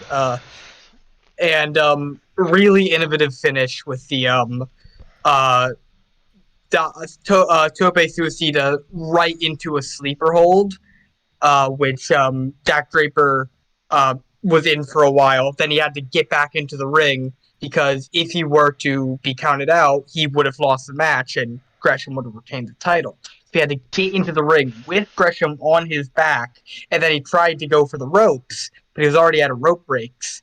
And so Gresham just choked the life out of him. He passed out, and that was the end of the match. Great finish, and just really good. It shows just how good the Pure Division can be. And then the other Ring of Honor match, which I was really close to putting in, but I just couldn't. It's my favorite Ring of Honor match of the year. Josh Woods versus Silas Young, Pure Rules, 30-minute time limit. Normal Pure Rules matches matches that aren't for the title have a 15-minute time limit, but they for the special circumstances of the match, they gave it longer, and God, it used it. It was really good. Josh Woods is, I won't say he's the most underrated wrestler in the world right now. I think that's Eli Isom, but there's not enough fans of Josh Woods than there should be. He's great. And Woods or Silas, that's probably my favorite Ring of Honor match of the year right now. Anyway, those are the honorable mentions. Now on to my actual top 5. At number 5, AW World Title match at Double or Nothing. Kenny Omega versus Orange Cassidy versus Pac. Really, really good. And it had everything you could want in a match. It had comedy. It had fun storytelling. It had drama. It had just really good work rate. It was amazing. You could make the argument it wasn't even the best match on the night. There was both Hangman Page versus Brian Cage and the Young Bucks versus Kingston and Moxley were both also very good. But this match was just so much fun to watch, and we knew the result going in. We were like, oh yeah, Omega's gonna win. So like, why should I care? So Omega's gonna win easily. I bit on so many near falls in this match, and it was it made me feel just like, oh, this is what wrestling should be. It's so fun. It had everything that you want. It's AEW at its best. It's so good. Number 4, Thunder Rosa versus Britt Baker, lights out unsanctioned match at St. Patrick's Day Slam. The best American, at least, women's match of the year. At least mainstream companies wise, my favorite women's match of the year. They fucking tore each other to shreds, and they just went after each other. It was great stuff. Best Dynamite match of the year, easily. Really just it just further proved why Britt Baker really deserves to be in the spot where she is right now in the AEW Women's Division. Number 3, NXT TakeOver Stand Deliver Night 2, unsanctioned match, Kyle O'Reilly versus Adam Cole. Really good match. Again, I'm going to say really good match over and over again, but because it's my top 5, they all are. In a great match. In a great match. Sounded like Aaron. Yeah. It was. It went a bit long, O'Reilly Cole. I'll be honest. It did. But, it was still great. The story going in was really good. I really liked how they did the entrances. No one can really. I feel like NXT really builds up an unsanctioned match very well. They did it well with Ciampa Gargano when they did it, and they did it well here. And the storyline going in, and the match itself just together, the action, really good stuff. It's my number 3 match. Quite good. Top 2 matches are both Shingo Takagi matches because he's amazing. Number 2, Dominion, Shingo Takagi versus Kazuchiko Okada for the vacant IWGP World Heavyweight Championship. Really fucking good stuff. Shingo Takagi is, so far, at least my favorite wrestler of the year. Really shows it in this match, and Kazuchika Okada really brings back what we know we can see from him. Just this, it all goes into this amazing match where we're all in a result that we're all genuinely shocked from Shingo Takagi winning the IWGP World Heavyweight Championship and finally putting himself in the top of the company, even if it did come from Ospreay getting injured. Still amazing, shocking moment, and great, amazing match. And then number 1, John brought it up earlier. It was New Beginning in Nagoya, main event, Never Openweight Championship, Hiroshi Tanahashi versus Shingo Takagi. Tanahashi tried to kill himself in this match. It was amazing. It's after I watched this match, I think I watched this match in 10 minutes later, I did a Ace podcast with UFD. Yep. It was amazing. And I just couldn't stop gushing about it after I watched it. It was so good. Yeah, you were having Yeah, I was just like, oh, it's you so were good. busted. Oh my god. I was just like, oh yeah, I was just fucking it was amazing. I can't say enough good things about it. Shingo Tana it was amazing. I just everything about it. I loved it. Yeah. Too bad the night after then we had this shitty ass show versus her promo match. Terrible. Disgusting. Or the next Why would you bring that match? night Every before. time I push that match out of my memory, somebody brings it back up to me. So we bad. never have to talk about it again. Oh, Promise. it sucks But- so hard. But this match, Shingo versus Tanahashi. Shout out, Amazing. honorable Loved mention. it. Surprised Gwyn didn't mention him. El Desperado. Oh yeah. I True. forgot to mention. I was thinking of putting Dusty versus Phantasmo versus Bushi on this list. That's a really fun. But good three-way. It is good. Yeah, I just couldn't fit it on. Despy's was my really boy. good. I love him. His matches are good. Hasn't quite hit that ultimate next level of against other people. He hasn't hit it Alright. since he faced Hiromu in the BOSJ finals. Oh god, that fucking yeah. Brilliant stuff. Yeah. But yeah, that's my list.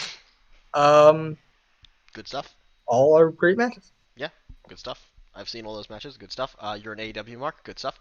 I put 2 matches. Right. Gotta get our 4 conclusion. and 5. Yeah. Gotta get our AEW. How are you an AEW mark? That's not a Darby Allin mark. I'm tired of this. Come on, get it together, yell it. They were good matches. Whatever. How do you take this shit from you? No, it's a good list. Yeah, Just feel lucky that I didn't put Ring of Honor at number 1. Yeah, I'm surprised you didn't. Honestly. But I guess No, that's I 'cause- wish you would have. I would have gotten so many jokes off. God. It's okay. It's Okay, alright. you can We wait for the appreciate you. events list. No, you're not. We gotta go through my fucking match lists. You. Well, no, I meant then you can get his jokes off. Oh yeah, we gonna get there. Well, hey, what do you want to say about Young's list? You, John, Gwyn? No, Oh, I good don't list. have any other comments. I thought that was good. Yeah. Hmm. All right.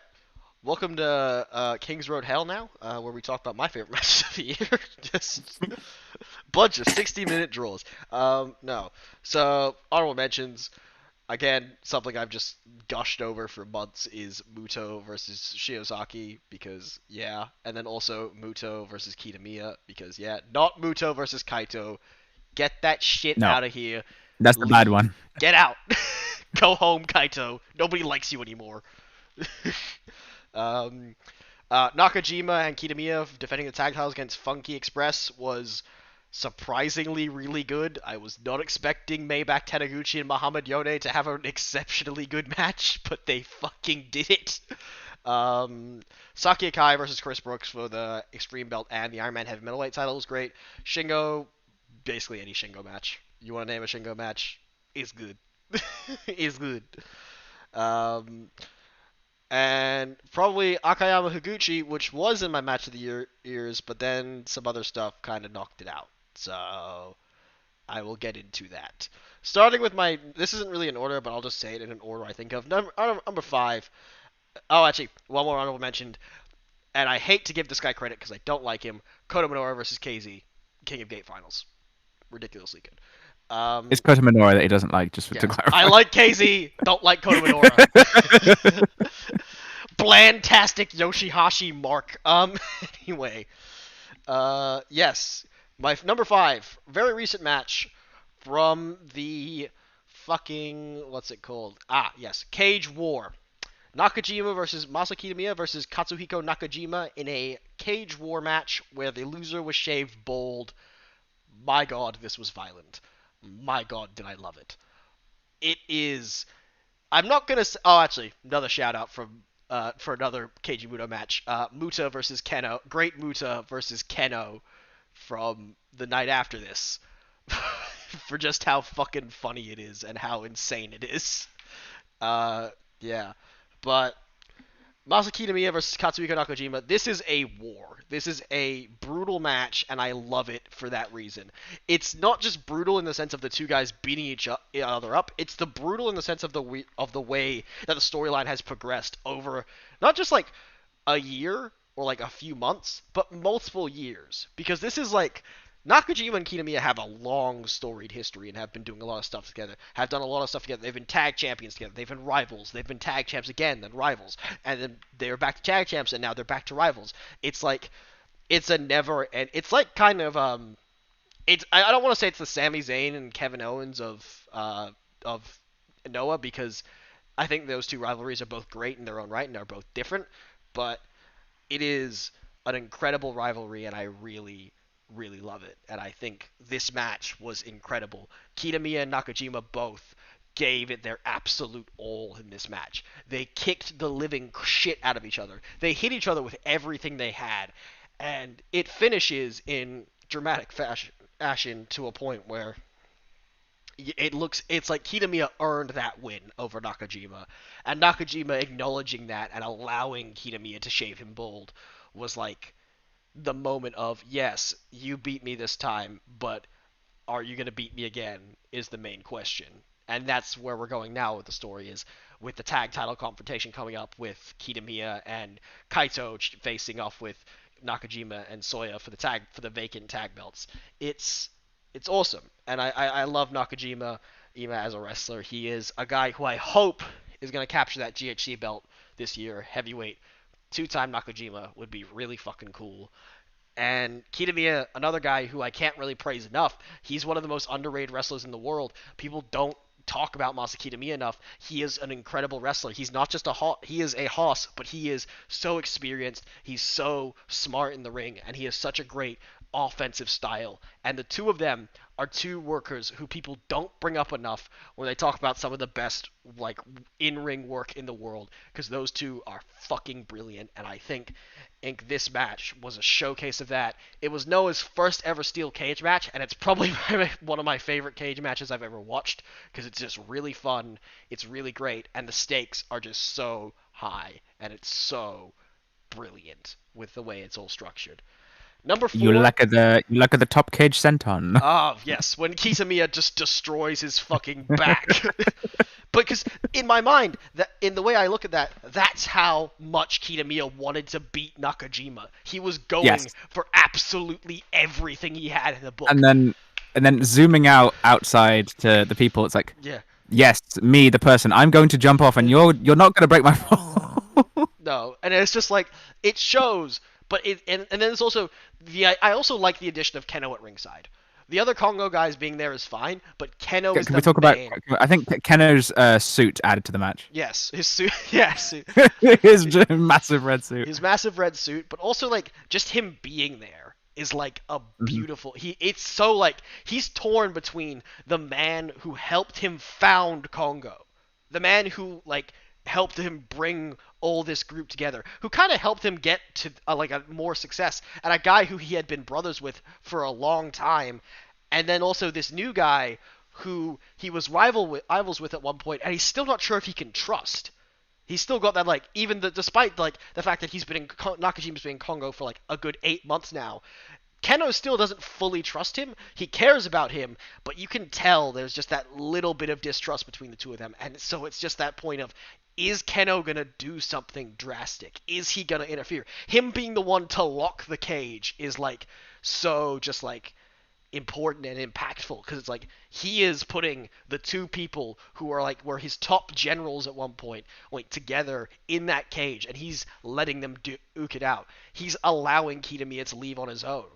it's so out of character for Keno, but it's also makes so much sense given who he is, and it works so well for the three of them as a story and as a dynamic. And I fucking think it's a brilliant, just whole entire story aspect of things. And the match itself is great on its own right, but with the added story and everything in that, it like got to that number 5 spot for me. All right, now that I'm done with that, number 4. Already talked about this match, but we're going to talk about it again. Utami Hayashita versus B. Priest Oli for the World of Stardom Championship. As Gwyn said, it should have main evented. That fucking tag match can piss off. This should have main evented. It should have main evented, and now the Shuri match is going to overshadow it even more. Yeah. This was brilliant. It was great. It added, I think B leaving at the end adds so much to it, and there were points where it looked like B was going to win the belt. She hit the Queen's Landing, and it was like, is she going to fucking beat Utami here? Because I think we all went into this like, Utami's retaining. But then I love matches that do that, where it's like a title match where it's like, we are so certain on this one aspect, one outlook, and then the match shifts and changes it. Maybe the result doesn't change. Maybe it is the result that people predict, but it's such a beautiful, like, thing to do in wrestling when you can make somebody bite on a foal and believe that something else is gonna happen, and I like that a lot. And I really, really liked this match. And you know, I'm not a big Stardom guy. I'm more TJPW is probably the main Joshi promotion I follow, and this match was like I was torn between this and Ito Rika for the Princess belt, but I went with this because I felt this was a match I enjoyed more, and the story and the fact that I bit so many times on so many falls just made me love this match so much. It's not like I don't think I'll be looking back at. Probably by the end of the year, this will probably be long gone from my memory, because I think there's going to be a lot of like good matches coming up that I'm going to be like, yeah, this is taking that spot, this is taking this spot. But as of right now, that match is incredible, and it's a great story, it's a great moment at the end, and it's a really brilliant piece of work that they put together. That's my number 4. Number 3, ordering these top 3 is really difficult. Just gonna say this, these top 3 are interchangeable. I love all these matches equally. Number 3 is David Finlay versus Jay White from the New Japan Cup up quarterfinals. Yeah, the story, the way it worked, it's like it's so clear. But I think this is one aspect that you didn't really talk about, Gwyn, but I really liked it, is the fact that while Jay has kind of become, he's using the same tactics he used to beat Finlay, and he used to beat everybody else every other time. It makes sense that he would, because he's beaten Finlay every time with those. But Finlay is going into this like, okay, he's beaten me with this. He's been beating other people with that. I need to use my own stuff. I need to figure out new stuff. And he is hitting him with everything he's got. He gets juice to get rid of Gato. And then that just like, it kind of shows Jay. And Jay, from that point, Jay starts to unravel. The lack of Gato at ringside somehow causes him to start just like losing his face. He goes back to almost like that young lion Jay White, who's doing all these like insane strong style spots and trying to do as much offense as he can, but it's not enough, because it feels like Finlay, while he still thinks Finlay is the same guy that he was. He doesn't see Finlay as what he is now. World Tag League winner, former Tag Team Champion, former Impact Tag Champion, former Six-Man Champion. The guy who... Impact. Yes, Impact Tag Champion. The guy he's gotten singles wins, and he's gotten singles title shots. And he is and this New Japan Cup run is kind of a service to Finlay to show that he has evolved to that next level. And like, Jay, not expecting that, is just like, oh, I'm gonna, easy way, quarterfinals, I've beaten you before. He's like, oh, I beat Hanare round 1, I beat Tanahashi, you're nothing, you're gonna go through. And then Finlay just comes at him and has everything scouted. Everything in Jay has, Finlay has a counter for. He has everything ready. But Jay doesn't have that same stuff. He has counters for Finlay's big moves, but there's a lot of stuff that Finlay does that Jay isn't ready for, and he hasn't learned how to deal with it. And then when Finlay does beat him, it's so cathartic. It's so perfect. It's such a great 8 moment, and it's such a beautiful like story. And I think I've come to learn that I like matches that have a good story as well as good in ring action, and that's what this has. It can just be it's a random new on paper, it's a random New Japan Cup quarterfinal match with some great action. But on when you look at everything together, it's beautiful and it's incredible and it's something that like I'm very excited for their upcoming Never Openweight title match at was it what's it called again? Resurgence? Is that What, the the New Japan Strong yeah, the one? big New Japan thing that they're doing in the USA. Yeah, I I think think it's it is Resurgence. Resurgence, yeah. It's gonna be, it should be really good, and I'm very excited for that. Number 2. Oh fuck, God. Yeah, all right, we're doing this order. Hiroshima versus Janakayama from Cyber Fight Fest. I know you guys like the Yuki Miya match a lot. I know you guys said it's match of the night. I'm sorry, but I think this is the match of the night.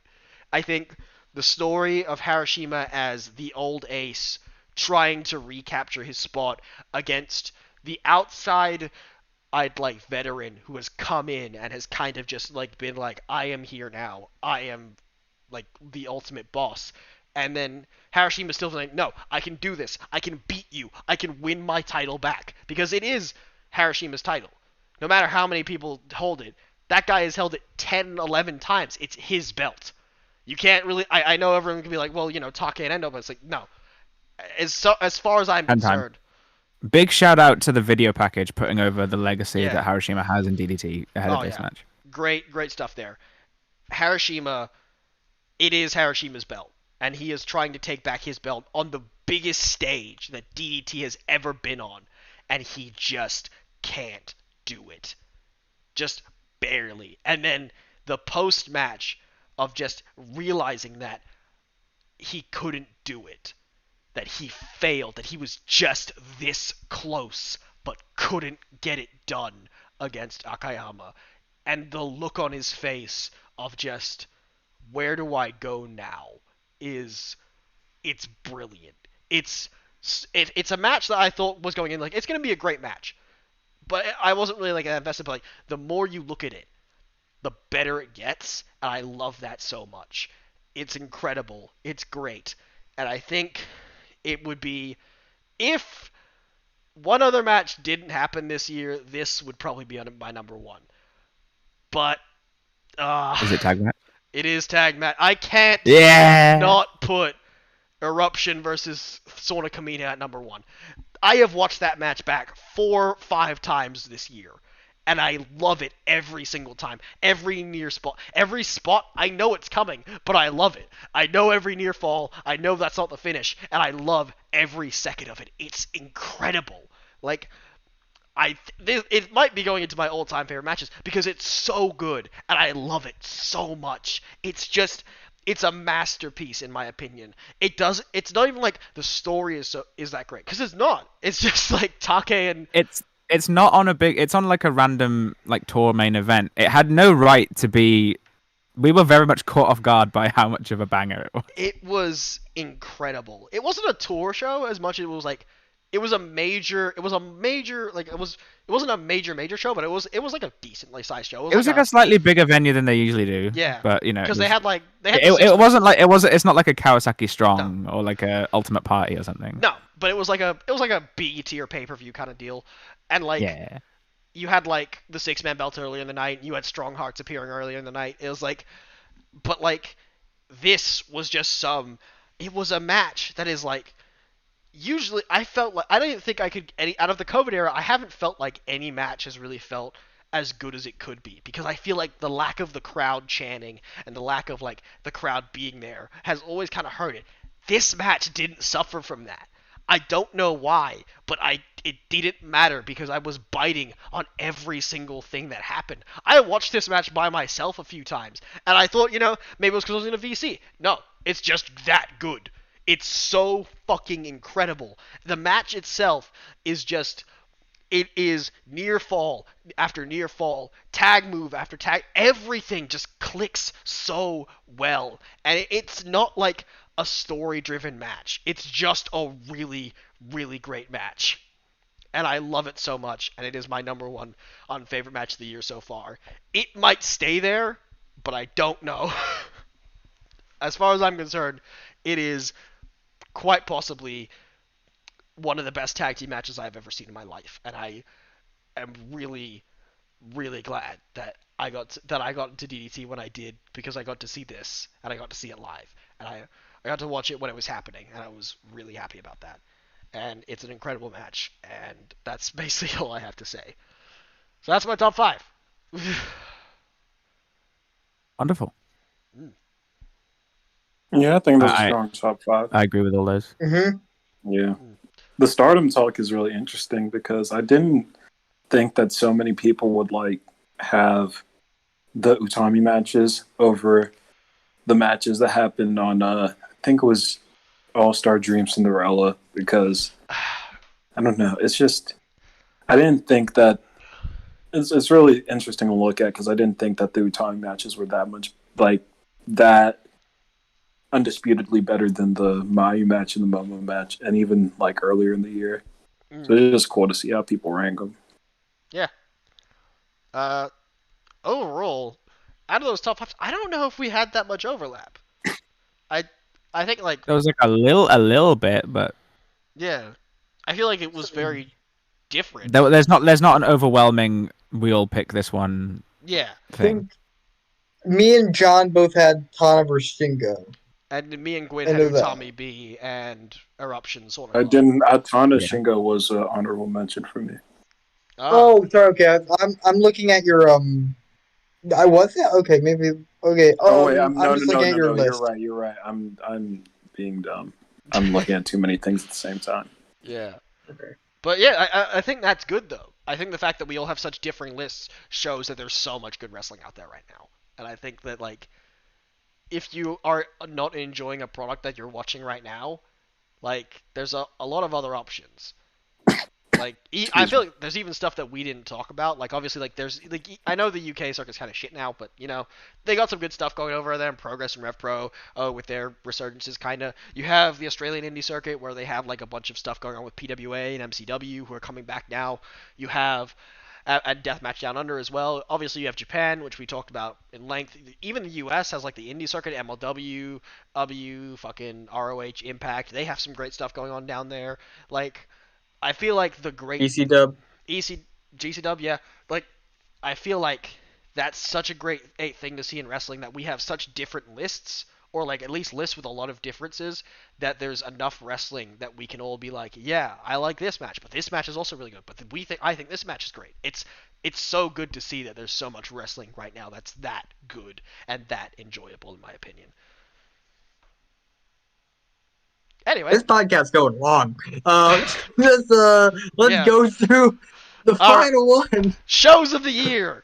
John. Oh god, we have more to do. We have more to do. Okay, so, take it away. Yeah, Jesus Christ, it's gonna be hilarious because no one's gonna listen to it. I can't even remember where I listed mine. Okay, Somewhere. real quick. This is not shows of the year, but my promotion of the year so far was Gato Move. My most improved wrestler of the year so far was Britt Baker. And okay, so going into shows of the year, number 5, Seedling opening match. This was a show that was Best Friends anniversary. We also had a great 6-man match with Las Fresas Egoistas. Hold on, let me. Las Fresas Egoistas, and they took on Aja Kong, Rina Yamashita, and Honori Hana, and it was just really fun. Citrus went in. Las Fresas has been in the feud for a while. We had really cool high-speed action. Sakushi is really cool. She's an Ice Ribbon product, and she is one of the best high-speed workers. Max Voltage had a Civil War match, and it was really cool. And the main event of Yoshiko and Sari versus Best Friends was just phenomenal. Okay, going on to number 4. Marvelous 1 Month to Guyism is just a sick show. We had Rin Katakura involved in the match that I actually liked, so you just know that it was going to be a good show. Open with a good high-speed match with Meiho Shizuki versus Corey and Tomoko Watanabe. Meiho Shizuki rules. I also really enjoy her high-speed work. Second match wasn't anything to write home about, but Maria versus Hibiki was great. Hibiki's arc this year has been really fun to watch, and I'm interested to see how it develops with all of her Exodus stuff. Like I want to see if she'll eventually start picking up wins. We had Rin Katakura versus Asuka, which was just brutal. It didn't get a finish, but the chair shots that they exchanged, it was a maiming match, and Asuka just could not put a foot wrong this entire year. In the main event, Chihiro and Manami versus Makoto Shindo and Miya Yamashita. Went to a time limit too, but it just a great tag match. Every time Mio and Chihiro stepped into a ring together, you could just feel the energy shifting, and they put together a lot of great stuff this year, and they were the bright spot of Sendai versus Marvelous throughout the year. My third show was Choco Pro 100, night number 2. Mizuki versus Mei Suruga, Vali Anaki versus Minoru Fujita in an absolutely incredible match. That show was great on all levels. Choco Pro 100 was just a great event in its totality. Both nights were really fun to watch, but night 2 just overtook it. My number 2, All-Star Dream Cinderella. It kind of speaks for itself. You have Sai Kamitani Utami. That was a really good match, really underrated match. You have Yoshiko versus Mayu Watani, one of my top 5 matches of the year. Nanai versus Momo, one of my honorable mentions, absolutely brutal 10-minute sprint. And just the Battle Royal was hilarious. They had a lot of cool spots. Unagi getting the win was just great considering all of her trial stuff. Azumi versus Poi was also a really, really good match. The tag match was good. I really enjoyed Mahime's time as tag champions. Really sad that it ended so abruptly. And Syuri versus Konami, even though it was really cut short due to time constraints, it's just a great match for what it was. And the finish was brutal, and I still really enjoy it, even though it didn't have as much time as it should have. My number 1 show, I had not been doing a lot of Western stuff for whatever reason, but my number 1 show this year, by far, WrestleMania Night 1. It's not really close in my opinion. I think WrestleMania Night 1 was like really well structured considering all the events. The fans were really lively, and it gave the show another energy. Great matches throughout the night, nothing disappointed. Sasha versus Bianca is one of my favorite matches of the year, and I just adore that match so much. And yeah, I think it's just the best show of the year so far. Okay. Yeah, that's my 5. Not gonna lie, you were talking very fast. I was like trying to process it. It was like we are getting full card rundowns of all these shows. Yeah, I was trying to keep it quick. Awful. So again, 5-1 seedling opening match. Marvelous 1 month to Gaiism. Choco Pro 100 night number 2. All-Star Dream Cinderella, which was, I think, 4-4. You'll know which one All-Star Dream Cinderella is. It's the one with Julia Tam. I didn't talk about that match because it shouldn't be talked about. And then WrestleMania Night 1 and number 1. Okay, yeah. Those are all good. I have seen one of those shows, and you know which one it is. Whoa! All-Star Dream You watched Cinderella. Guyism? Yeah. You watched Yeah, Choco Pro obviously. 100? Choco Pro 100. Dude, yeah. I would my never God. miss Choco Pro 100 for the world. I bought a Choco, whatever, the Choco Bite for that show. My name was on the wall. It was really fun. Shout out Gato Move. Everybody should watch Gato Move. If you're listening to this podcast, watch Gato Move. Right? Actually, click off this podcast. After the and podcast. go No, watch after Gato the Move. Don't podcast. do that. Don't click off the podcast. Don't do that. Bastard, man. Don't try That's to get mean. I get literally. Sabotage. This is why you're a guest This is and why not you're a a host. guest and not a full-time Oh. host. Alright? I can't believe this. Bruh. Alright. What's that? Gwyn. Quinn, give us your top Alright. 5 shows. Go. I'll keep it sharpish. Got a couple of overlap shows. Stardom All-Star Dream Cinderella is also on there. I love how we slander Because- Bushiroad and then proceed to praise them so much. Keep going. Yeah. They do good. They do good sometimes. All-Star Dream Cinderella was an aberration because you look at the rest of the shows that they've had, and then just they have so much good talent that the talent is carrying them to great shows, even when they don't deserve to have it. This is one of those shows where the main event itself, the official main event of Tam Julia, didn't quite do it for me, even though it was good in ways. The undercard is what really sold me on the show. capped off with Mayu versus Yoshiko, Yeah. which was bonkers. Next up, we have DDT Kawasaki Strong. Yeah, fun times. I really enjoy this one. That's where Endo Akiyama happened. Also, Yuki Ueno versus Sakaguchi for the Universal title. Brutal stuff. This was I think this might have been my first big live DDT show. I don't know, it was at That some I point watched when I was since- inaugurating you into the cult, yeah. That's when you brought me in, so there's an extra level of emotional investment there for Kawasaki Strong. Also got TJPW January 4th show, because I think this was one of their best ones that they've done. Rika's crowning moment was pretty damn huge, mainly because that title has been very protected. Not many people have won it. The Ito Miyu match is also there, and the undercard is also very fun. We got WrestleMania 37 Night 1 as well, because barring one match, it's all really good. And that one match is kind of, you look at it on paper and it's like, okay, that's kind of the dull job. match anyway. Good job, Minimac. You did good ones. You did the good one. You did the good one. And Bianca Sasha was better than the on-paper expectations had it down to be. Yeah.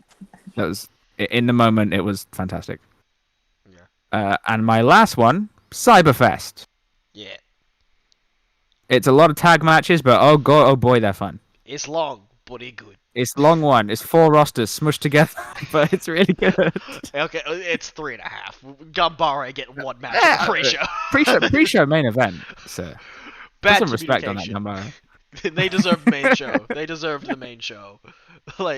Everyone went for it, because for a lot of them, this was like their biggest stage to perform on ever. Yeah. And top to bottom, absolutely brilliant stuff, and capped off with 3 really good title matches. Those are my shows. Good shows. I've seen all of them. They're good. John, Yelik? Yeah, I mean, yeah. You'll see when I get to my list that I disagree on one of them, but yeah. I mean, You didn't like I haven't seen a lot of these shows. You'll see which one I'm talking about when I get to mine. For Kawasaki Strong. Wow. Yeah, for Kawasaki. Didn't like Kawasaki. The rest of them I Strong. did. The rest of them I didn't really see, so I can't make a judgment. All right. But I assume they're good. Also, one minor thing: there's no New Japan shows because they've had great individual matches, Not good shows. but until like Dominion, where like the last 3 matches are good, but it's Even COVID then. time, so it's all spread out. Yeah. They haven't had one of those full shows that's top to bottom. I've thoroughly been like, that was an amazing show. Yeah. Completely agree. Oh. John, I would agree for the most part. What did you give Gwyn? Yeah, I thought it was a strong list. I concur. Good stuff. Yelik. Okay, time for pessimism. Fucking all right. Yeah. I am, as you know, I don't watch a lot of the wrestling you guys watch, and so I haven't had many shows this year that have been very top to bottom good. It has not been a great year, let's say that, or at least so far, for Western wrestling, I would say. No. There hasn't been many shows that have been eye-popping for mainstream Western wrestling, or New Japan, which I lump in because they're more mainstream. AKA I watch it. Yes. So, but there have been some good shows. Before I get to my list, I will say WrestleMania Night 1 is not on this list. I did not like it. It was fine. How? It was nothing special. I didn't enjoy it that much. Before you move It was on, fine. I think that's a perfectly fine take to have. How was your enjoyment of Night 1 in relation to Night 2? Night 2 is a lot worse. Yeah. Good. Okay. Yeah. We're keeping Night it 1 relative. was- That's fine. That's fine. No. I know. Night 1 was better. Night 1 was a lot better. Night 2 had some good matches. I'll be honest, they had some good matches. You had the main event, which was great. Yeah. Night Well, 1 was fine. I mean, AEW had started to have some crowds back. New Japan had some crowds back. It's not like it's. I understand it's the first WWE show with like big crowds back, but also the matches are only okay. Nothing. I'm gonna I disagree wasn't with wowed. that one, but I wasn't wowed by any of them. Bro, wasn't- Cesaro That's Rollins. that's a Nah, big- nah, you can't say that when Cesaro Rollins was on the show. Cesaro Rollins. I'll give Cesaro Rollins That was- one match. The rest of They them wrestled a were fine. 10-minute was a Joshi great match. Get the Rest of fuck them- out of here. None of the Rest of matches them were were that fine. great. Fuck you. Don't try and do Bianca that Sasha shit. was great. Cesaro Rollins was great. The was Bianca Sasha was fine. I'm gonna talk about celebrity guest carrying the match. Oh, yeah. Bad That Bunny. was. I mean, Bad It's a Bunny celebrity match guest match. It was ruled. Oh my good. God. It was a good He's better than your match. favorite, okay? I was bored for like the first 10 minutes of the match. You telling me All you right, didn't dude. pog the fuck out when it almost killed Kofi Kingston? You bastard, man. Yeah. Ah, This God is why damn it. ROH fans are not to be taken serious. Yeah. You Anyway, didn't mark out when Braun Strowman ripped open the cage to pull Shane No, back into the cage. Dude, that It was- I just cool. Yeah, like, It just was- get into your list, god damn it. my list. The discourse is Now here. I'm gonna get instantly shit on because I have one WWE show on this list, number 5. It's Royal Rumble. It had a Kill better. yourself. No! I'm sorry, No! man. Get out! Leave! You're Owens fired! versus Reigns. Best WWE match of the year so Yeah, far. it Yeah. ends with Edge Crack winning the smoker. Rumble. Fuck you! Yeah, Get and then you had you have two good Rumble matches. Yeah, Yeah, That's how you when, start walking. get out of here. I WWE can't believe Mania- all the shit I'm hearing. Oh God. I'm just looking back over this card real quick. Drew McIntyre beats Goldberg in 2 minutes. Oh yeah. You're a big Goldberg fan. Yeah. Goldberg! Just can't believe. There what were I'm two hearing. other matches on the show, and it was a And one of 2-minute them match, which I was sucked. fine with. And the other I one hate was you. Carmella versus Bianca. You Well, not piece Bianca, of Carmella shit! versus You fucking- can't tell me WrestleMania Night 1 was bad and then go, oh, but Royal Rumble! It was. It was a Get good the show. fuck! I will say it. I will. To be fair, this is. I will say this is the. I remember I started this list by saying this is pessimism. I'm not saying it was amazing, Yeah, pessimist. but it's the 5th best Oh, show. you must have I loved watched this Nia year. Jackson, Shayna Baszler versus Asuka and Oh, Charlotte. That Big was the fan. pre-show. No one Big gives Count. a shit. Big fan of that. Oh. I dare you shit on Gamba Ray, the pre-show main eventers. That Pre-show I always matters. didn't watch that. Okay. Pre-show Oh, always my matters. To. Alright, just. Yeah, Number like, 4 what's and number JPW 4? Dominion. What? Dominion. I hate you. It was Okay. a good show. Top 3 I- matches the- are good, Please but say something three about matches. ROH, please. Very good. yeah. What's above this? This is my main question. Number 3, NXT Takeover Stand Deliver. What the It was good. Hang on, which night? Which night? Night 2. You're really trying. Like you're Pay-per-view. really trying. It. Paper. I'm. It was. Oh It was a my good show. God. Yeah, like you're gonna make me have a brain And aneurysm. Deliver. Really? Okay. You're gonna make me have a brain Good aneurysm, show. man. Like I said, pessimism. This is not. My mainstream wrestling is not a good year. What's 1 and 2? Just like that. I don't know. What's Number going on 2 is anymore. Ring of Honor's 19th anniversary. Oh my I god! really liked it. God, look at this ROH. It was really Mark, you good. think It was this a is really still fucking good show. 2006? What main evented that? Rouge somebody? Oh my! That was Roosh Lethal. Roosh's best. Oh, you put a Roosh map in a Roosh. But main it was event not the show best in main- your it was top not the 5. best I just can't one. believe this. The It's honestly you had sickening. Draper Gresham, which was a great match. You had the Mexa Squad triple threat, another great match. Then you had there's another 19th anniversary match. Vincent and Just Taven Get it. wrestled Let in the ROH die, Yellick. Vincent can't believe Taven was fine. I mean, I rewatched that recently. It was How was Flip better Gordon than I versus Mark remember. Briscoe?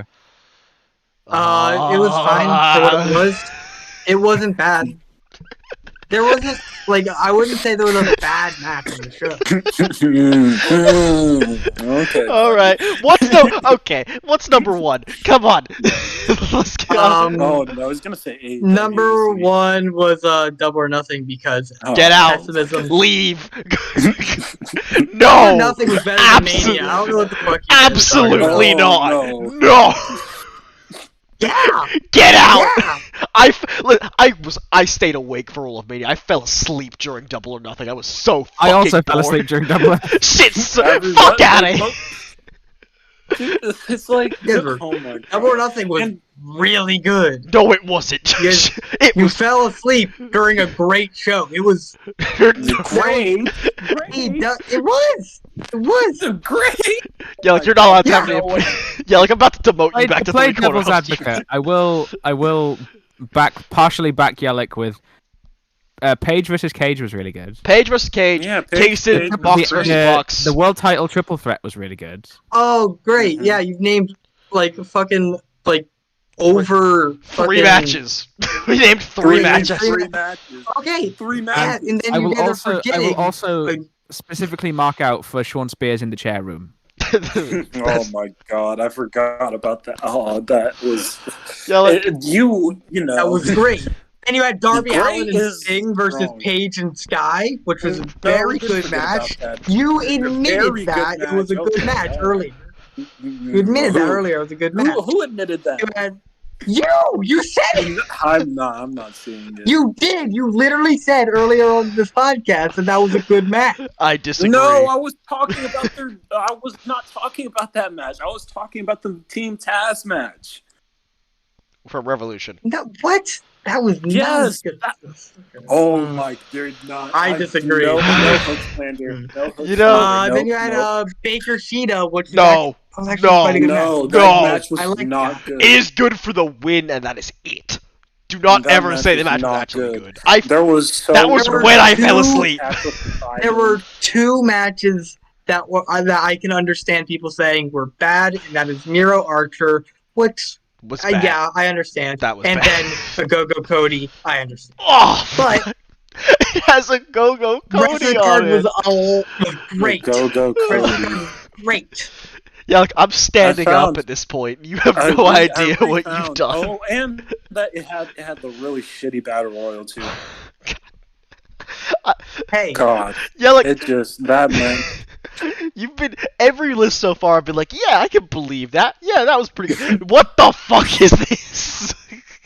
I refound Dude, my I- ratings for this show, and it just, I don't understand. I don't get it. I entered this list by saying this is pessimism because mainstream wrestling has not been good this How year. is this pessimism? This is No, not- Because no. it's not that good. A lot of This these shows, is a case there were study so on many better the years. effects of There are so many cocaine better on- years. This I is From what kids. I watched, I haven't had the Parents. only two shows that I was actually Listen, left watching it. I was like, this is really good. this is a public service announcement to all the parents out there. Do not let your children Oh watch my ROH. God. This has what Do happens not to let them. you- This Oh one. Do my not God. show your children any ROH past Guys are 2011. It's too sad. far Bro, gone. they see there's- one Brian Malonis match and they're all just like, I oh just- fuck yeah. If they see a Matt Taven match, they're gone forever. You Oh, might as yeah. well just try again. You Give gotta- them up for adoption. Get a new kid. Honestly, Take him back to the store and say just- this one's broken. the first thing you show them from ROH is Samoa Joe putting someone in a shoot sleeper hold and legitimately knocking them out. That is Right. the only thing they need to know. Okay, Yeah? this from what I watched, these were the best shows this year so far. You gotta watch better That's- wrestling. You gotta watch better wrestling, my That's guy. it. That's it. That's all. That's the long and short of it. Gwyn, you know what? Gwyn, me and John have talked enough. Why don't you tell us what you think of this list?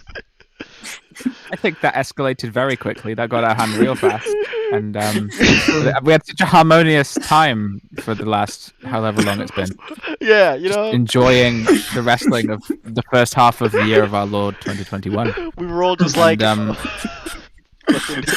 We were also like, yeah, this is great. Love these shows. Yelich comes in here with his top 5 shows. Just kills me. I am not surprised, but I'm not surprised, but I am still disappointed.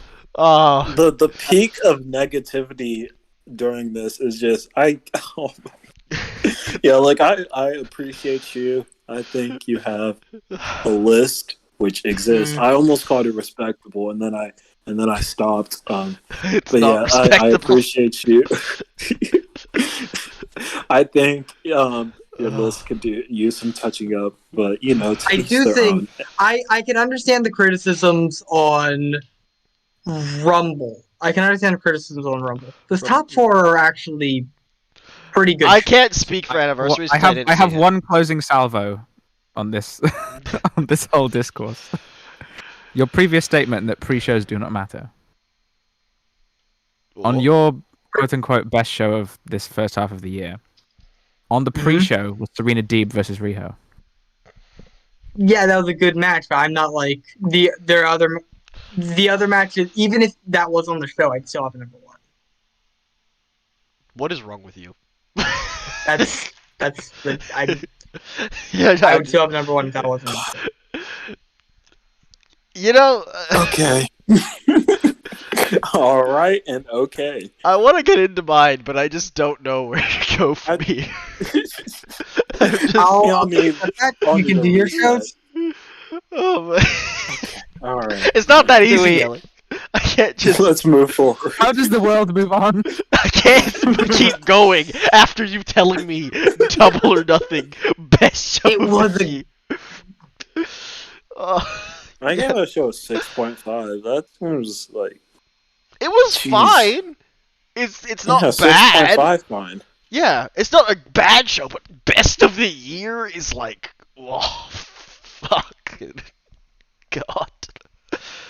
All right, I guess I'll do my. You're the WrestleMania Night 1. I don't want to. Yes. Okay. But like, Double or Nothing. Half the matches on it were not very good. Like if half your card is just passable. It had or 2 bad. matches. WWE had a women's tag team turmoil, which stank up the place. Okay. And Double or Nothing had the Battle Royal, which was a mess until the finish. Battle Royal was good. No, it was that was a mess good. until the finish. They missed it. They missed so many eliminations. Everybody was confused about the formatting. The general action in the ring was. Yeah, everybody was confused about Leo the Rush formatting. had to retire afterwards. It's just kind of sad. It just the Battle Royal was not put together great. Yeah. The finish was really cool, but the rest of the match was not put together great. Go Cody was worse than Tag Turmoil. Oh, yeah. It was worse than Tag Turmoil. The Miro Archer match was so disappointing on so many different levels. It was an average match. The best part of the Miro... Sorry, just a tangent. The best part of the Miro Archer match was when they almost killed Danny Limelight. So that's what my enjoyment of that match was, when Danny Limelight almost died. And then the women's title match, it just didn't make a whole lot of sense the way that it was structured. Like the Rebel crutch shot, they missed timing on so many of the spots. Like the first half of the match was it was really not a great showing by either woman. The first half, the second half, it was unfortunate. It was unfortunate that was Shida's final match of the title reign.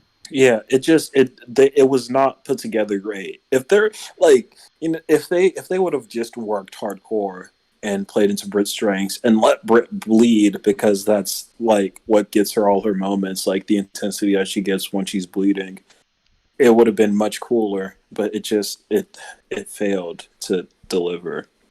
Yeah, I like the match more than you guys, clearly.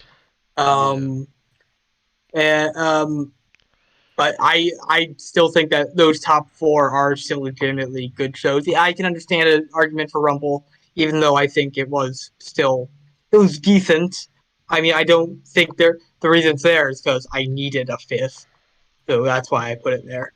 But those top 4, I still stand firm that those are good shows. FD, we can move on to your list now. Can we? can, can we? Are you The sure? world will never be the same. All right, let me pull up my list. I don't think this is updated because there's stuff missing from it, but okay, it's kind of updated. All right, number 5, WrestleMania Night 1. I thought it was great, but not number 1. I think it's quite a good show, but women's tag turmoil. I don't remember Lashley Drew that well. I think it was good, but I It don't was a remember. fun opener. It Yeah. was nothing crazy. It was a Yeah. little hampered because it was still a bit wet around the Yeah. ring. It was rainy, Yeah. and they were they did a lot of stuff, but it wasn't great psychology for a match. It was cool though. It was Yeah. fun. Cesaro Rollins, I remember, was incredible. Great stuff. Hmm. Sasha Bianca, really enjoyed that. Almost winning the tag belts is the fucking Oh yeah, greatest. almost a Almost. Bad Bunny MVP. Almost a Bad Bunny MVPs of that show. It's not like from an in-ring standpoint, I can understand not liking it, but it's just really fun. It's just a really fun show. Like It's one of the first times in a long time that a WWE show has just been. I really had a lot of fun watching. yeah. It wasn't like, Yeah. oh, this isn't like an incredible show. It's just fun. It's great. It's And it enjoyable. wasn't either. That's kind of becoming Yeah. a big thing for me. Like, if shows run too long, I'd start losing interest. But it was a good time. We got out there pretty quickly. I think it was on 2.5 hours, after all the delays and everything. So yeah, it was just really well put together event. Yeah, I enjoyed it. It's great. It's a fun show. It's WrestleMania. Don't really need to explain that much because even if you're not that big a WWE fan, it's WrestleMania. You watch WrestleMania. Hmm. Yeah, it is. It's there. It's fun.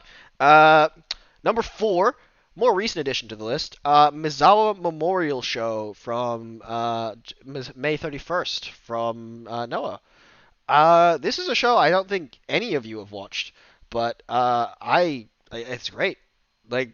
It's literally a week before Cyber Fight Fest, but it's all of the mid card Noah belts. So you have national, junior tag, heavy tag, all on the line here. And you also have some other great stuff, like a singles match between Seki and Hao opens the show as well. And it was supposed to be Yohei versus Seki, but Yohei got COVID, so they had to do some changes. You have Kotoge Niao for the junior belt, which is a fun one. Probably one of the least... Actually, no, it wasn't Kotoge Niao. It was Kotoge Susumu, which was alright. It wasn't great. You have the great match that is Stinger. Probably the best junior tag title match from Noah that they've done in ages. Hayata and Yoshiko and Ogawa defending the tag belts against Harada and Ohara. It was a really fun match, really fast paced. It kind of shows the great work that Ohara can do in the junior division because he's a much faster worker than a lot of the guys. Basically, all the 3 guys at a full throttle, Yohei, well, minus Kotoge if you want to include him, but Yohei, Seki, and Ohara are 3 incredibly fast workers, and I hope they build more around them because they're all incredible. And that really showed in this junior tag title match. Funky Express aggression should not have been as good as it was. It was ridiculously good, and I really loved it. And it was just insanely good, and it's great. It's a great match, and Nakajima and Kitamiya are. And it ends the way that Nakajima and Kitamiya win in the match, and then it ends afterwards with Kitamiya turning on Nakajima. Great moment there. Awesome stuff. Kotoge Susumu I already talked about. I believe that just leaves the main event based match. Takashi Sugara versus Kazushi Sakuraba for the national belt. Really fun time. It's a good match. A lot of technical, a lot of grapple fucking. It's pretty good. I think the rest of the show really carries it though, and they set up for Muta Marufuji on the show as well. So that was really fun. I think there was one other thing that happened that I really liked. I'm just trying to remember what it was. Fuck. It was really good. I think that might be all, but there was a lot of cool stuff on there. And it's an underrated show, I think, in terms of stuff, because it's overshadowed by a lot of the stuff surrounding it, but I just really enjoyed it, and I thought it was really fun. And, actually, the main event was the Muto Marufuji tag match. What was interesting... Yeah, no, that was about it. Yeah, that was about it. It was fun. It was a fun show. I really enjoyed it, and it didn't feel like it dragged, and I think all the matches accomplished what they were there to do. and there's a lot of cool stuff set up for both Cyberfight Fest and the shows after Cyberfight Fest, and it was really good. Yeah, that's all I have to say about that. That would then move me into number 3, which is gonna be. Actually, I have to think about this one. Fuck. Yeah, alright. It's gonna be Kawasaki Strong, probably. I think Kawasaki Strong is probably number 3 for me. It's an incredible show, as Gwyn stated. The main event, it's really a 2-match card, but like the rest of the card's really great too. I guess the 8-man tag belts, but like the main 2 things are there for our Ueno, Sakaguchi, and Akayama Endo. And both those matches deliver, and there's a lot of fun stuff on the undercard as well. But it's not like the best show in my opinion. I think it's good. I think it's a solid, great show. I think you could probably I might switch it with a memorial show if I was thinking about it. But I think Kawasaki Strong having that Akayama Endo main event kind of pushes it up to a tier. Having that bigger audience, that bigger stage with a great main event, and like with the other great semi-main event, and then some other fun stuff on the undercard. With Team Aoki versus Team Takagi for the 8-man belts is really fun. There's some great 6-man action. I think there's one with Brooks and I think it's Shunma and stuff, but I'm not entirely sure. But I can't really remember it. They have so many 6-mans, they all blur together. But it was a little fun, and I really enjoyed it. Number 1, or number 2 rather, TJPW Tokyo Joshi Pro 2021. Or Tokyo Women's, or Joshi Women's Wrestling, Japan Women's Wrestling. I can't remember the actual English title is. The January 4th show. It's great. From top to bottom, everything on the card works. There's some great undercard stuff. We got Ito Miyu, and Rika Yuka as the main matches there. I don't remember if there was a tag title match. I think there was. It was Bakaratsu Sisters against Yukikami Fuku and Mahiro Kiryu. Team Toho. That would be why I don't remember. That was more of a filler one because the international title match was on International a road show.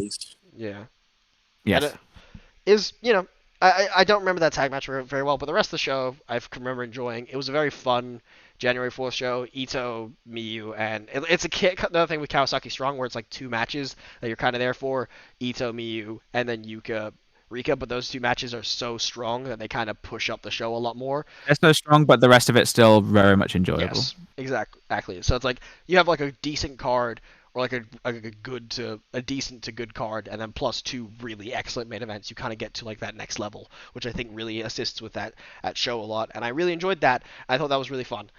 Number 1, Cyberfight Fest. I know it's 5. Everyone says it's too long. It's fucking 10. It's fucking it's like what 13, 14 matches. It's a long boy, but it's a good boy. It's a good boy. It's really fun. And I know everyone. I think the one thing criticism people would have for Cyberfight Festival is Keiji Muto is in the main event, and it's like, it doesn't matter. It does not matter. The match was still quite good. Yeah, still good. Marufuji got Muto to a great match, and it's good. We had the big title change as the main event, which is great. Big title change in the main event. We had the other 2 main events that were really the semi-mains that were really good. We had fucking. What else did we have on that show? We had the triple threat tag match. We had Gambari on the pre-show, the Battle Royal. We had like Masa Kitamiya murdering people. Team DDT versus Ongo. We had the TJPW 3-way tag match. Yeah, I mentioned that. Sona Kamina versus Noah Born, which are like the 2 like next generational stables of DDT and Noah, which is really cool to see. I feel like there's other stuff I'm forgetting, but there's a lot of good stuff in that show. Probably the worst part is like the junior tag match, and like even that Noah Junior Tag being Noah Junior Tag. Yeah, it's just that. It's not even that bad. It's just too long. No, it's Noah Junior Tag. Yeah, and like it's a fun show, and it's like a culmination of all the hard work. And I know some people didn't like the Sagara Gun versus Dino, and no, that was great. Shut up. I loved it. Yeah, I thought it was hilarious. But it's a great show. It's just a fun show. It's the show I enjoyed a lot, watching all the stuff back, watching the stuff live that I got to watch live, and watching the stuff back that I didn't get to watch live. It's all enjoyable. Like I can't really name like any faults with it because I enjoyed pretty much all of it, and like it's great. It's really fun. I think all the favorites get on the card, all the big names get on there. You get to see everybody. It's fun. It's great. I really enjoyed it, and it is my favorite show of the year because it's the show I had the most fun watching. It's the show I had the most anticipation for, and it delivered. It wholeheartedly delivered. Kind of wish there was some more undercard title matches, but other than that, it's great. I really enjoyed it, and that's my list. It's fun. Lovely. Yeah, I like agree with all those. yeah, like John. But yeah, I was a fan of most of the shows. It's just like in more and more of wrestling, I'm starting to have that timer where it's like Yeah. you have this much time to show me why I should like extend it. And I really enjoyed Cyber Fight Fest. It was just it took a lot out of me, so I didn't put it in my top 5. It's long. But I yeah. understand that. It's like it's extremely long. It's like sitting down for a previous Mania you would have had like about 4 years ago or something, where it's like we're hunkering down for like 6 hours. Yeah, but like it's 13 matches. There's not really like an easy way to like shorten I it. enjoyed almost every match on the show. It was just like I don't know. I think like with ranking my best shows, I look for an overall event. Like the entire thing has to feel like it all comes together and gets put together well, and it's not just like how many good matches per show, like etc. So yeah, I mean, I really enjoyed Cyber Fight Fest. Loved the main event. Loved all 3 main events. I thought that the DDT one was the strongest, and I thought that all the undercard matches really delivered. Gumbara came to play. It was great. Bad communication. Yeah, it was. Yeah, like knowing probably like one of these shows. What did you think of the list? I didn't see 4 of them, and the one I saw, I wasn't that big of a fan of. So Cool. I'm sure the other 4 were good. Yeah. I've heard great stuff about all of them. Yeah. And good. Most of the shows we've kind of overlapped with. I've seen the main event of the Memorial Show. It was very good. I need to catch up on the undercard for that one. It's really good. I really had fun with it. I really enjoyed it, and it's a show people don't talk about that much, but I really had fun with it. And I thought it was as a more casual Noah observer, that one definitely flew under the radar. But I'll have to go back and check. Yeah, people didn't. It's right next to Cyber Fight Fest, which is why people don't talk about it. But it's just really fun. It's just a really fun Korakuen show, and it's a lot of good stuff on it. It's enjoyable, and yeah. But yeah, I think that with that we've finally gotten through everything. Unless you guys want to do like some other awards for like. No. This show is going too long. Speaking of shows that go too long, I think that it's a perfect time for me to monologue. Fuck. Oh god, this has gone on longer than some of the pay-per-views covered. Just a quick thing. That's how it happens. Real quick. Promotion of the year. Everybody just fire them off. Got to move. Yeah, like Ring of Honor. DDT. DDT. Just breakout star of the year. Britt Baker. Shunma Katsumata. There you go. Yeah, like Josh Woods. Shinma Katsumata. Also, shout out Josh Alexander. Oh wait, no, Josh Alexander. Yeah, no, Josh Alexander. Josh Alexander. Oh yeah, that's a good one. That's a good shout. Fucking let's end this on a high note. Feel good moment of the year. Jesus. Oh, Finley beating Jesus Jay. Christ. Feel good moments. I watched Gotham move. This shouldn't be this difficult. Finley beats Jay. There you go. Shingo wins IWGP World Heavyweight. Oh, also that as well. Damn it. Marufuji wins GHC. Madeline's from Diana's produce show being a success. That's my feel good moment. Yeah, like what's your feel good moment? I'm gonna steal Shingo winning the title. All right. That's the one I can think of. At that, Gresham and Edge hugging in the Royal Rumble is also pretty cool. Yeah. All right. At that, ladies and gentlemen, is the mid-year special podcast. Thank you, Jonathan, for joining us on this occasion. Of course. We are probably going to do this again on January 4th or 5th at some point, maybe. Because, we're pure homeworks. And it's what we do. And, we don't get many views on this, but I try my best. We try our best. We try to do this as much as we can. And we just like talking about wrestling. So it's pretty cool. So thank you for supporting the channel if you do. Leave a like if you liked it. If you didn't, fuck off. And subscribe if you're not subscribed. Thank you You guys for watching. comment, fuck Rossi. Yeah.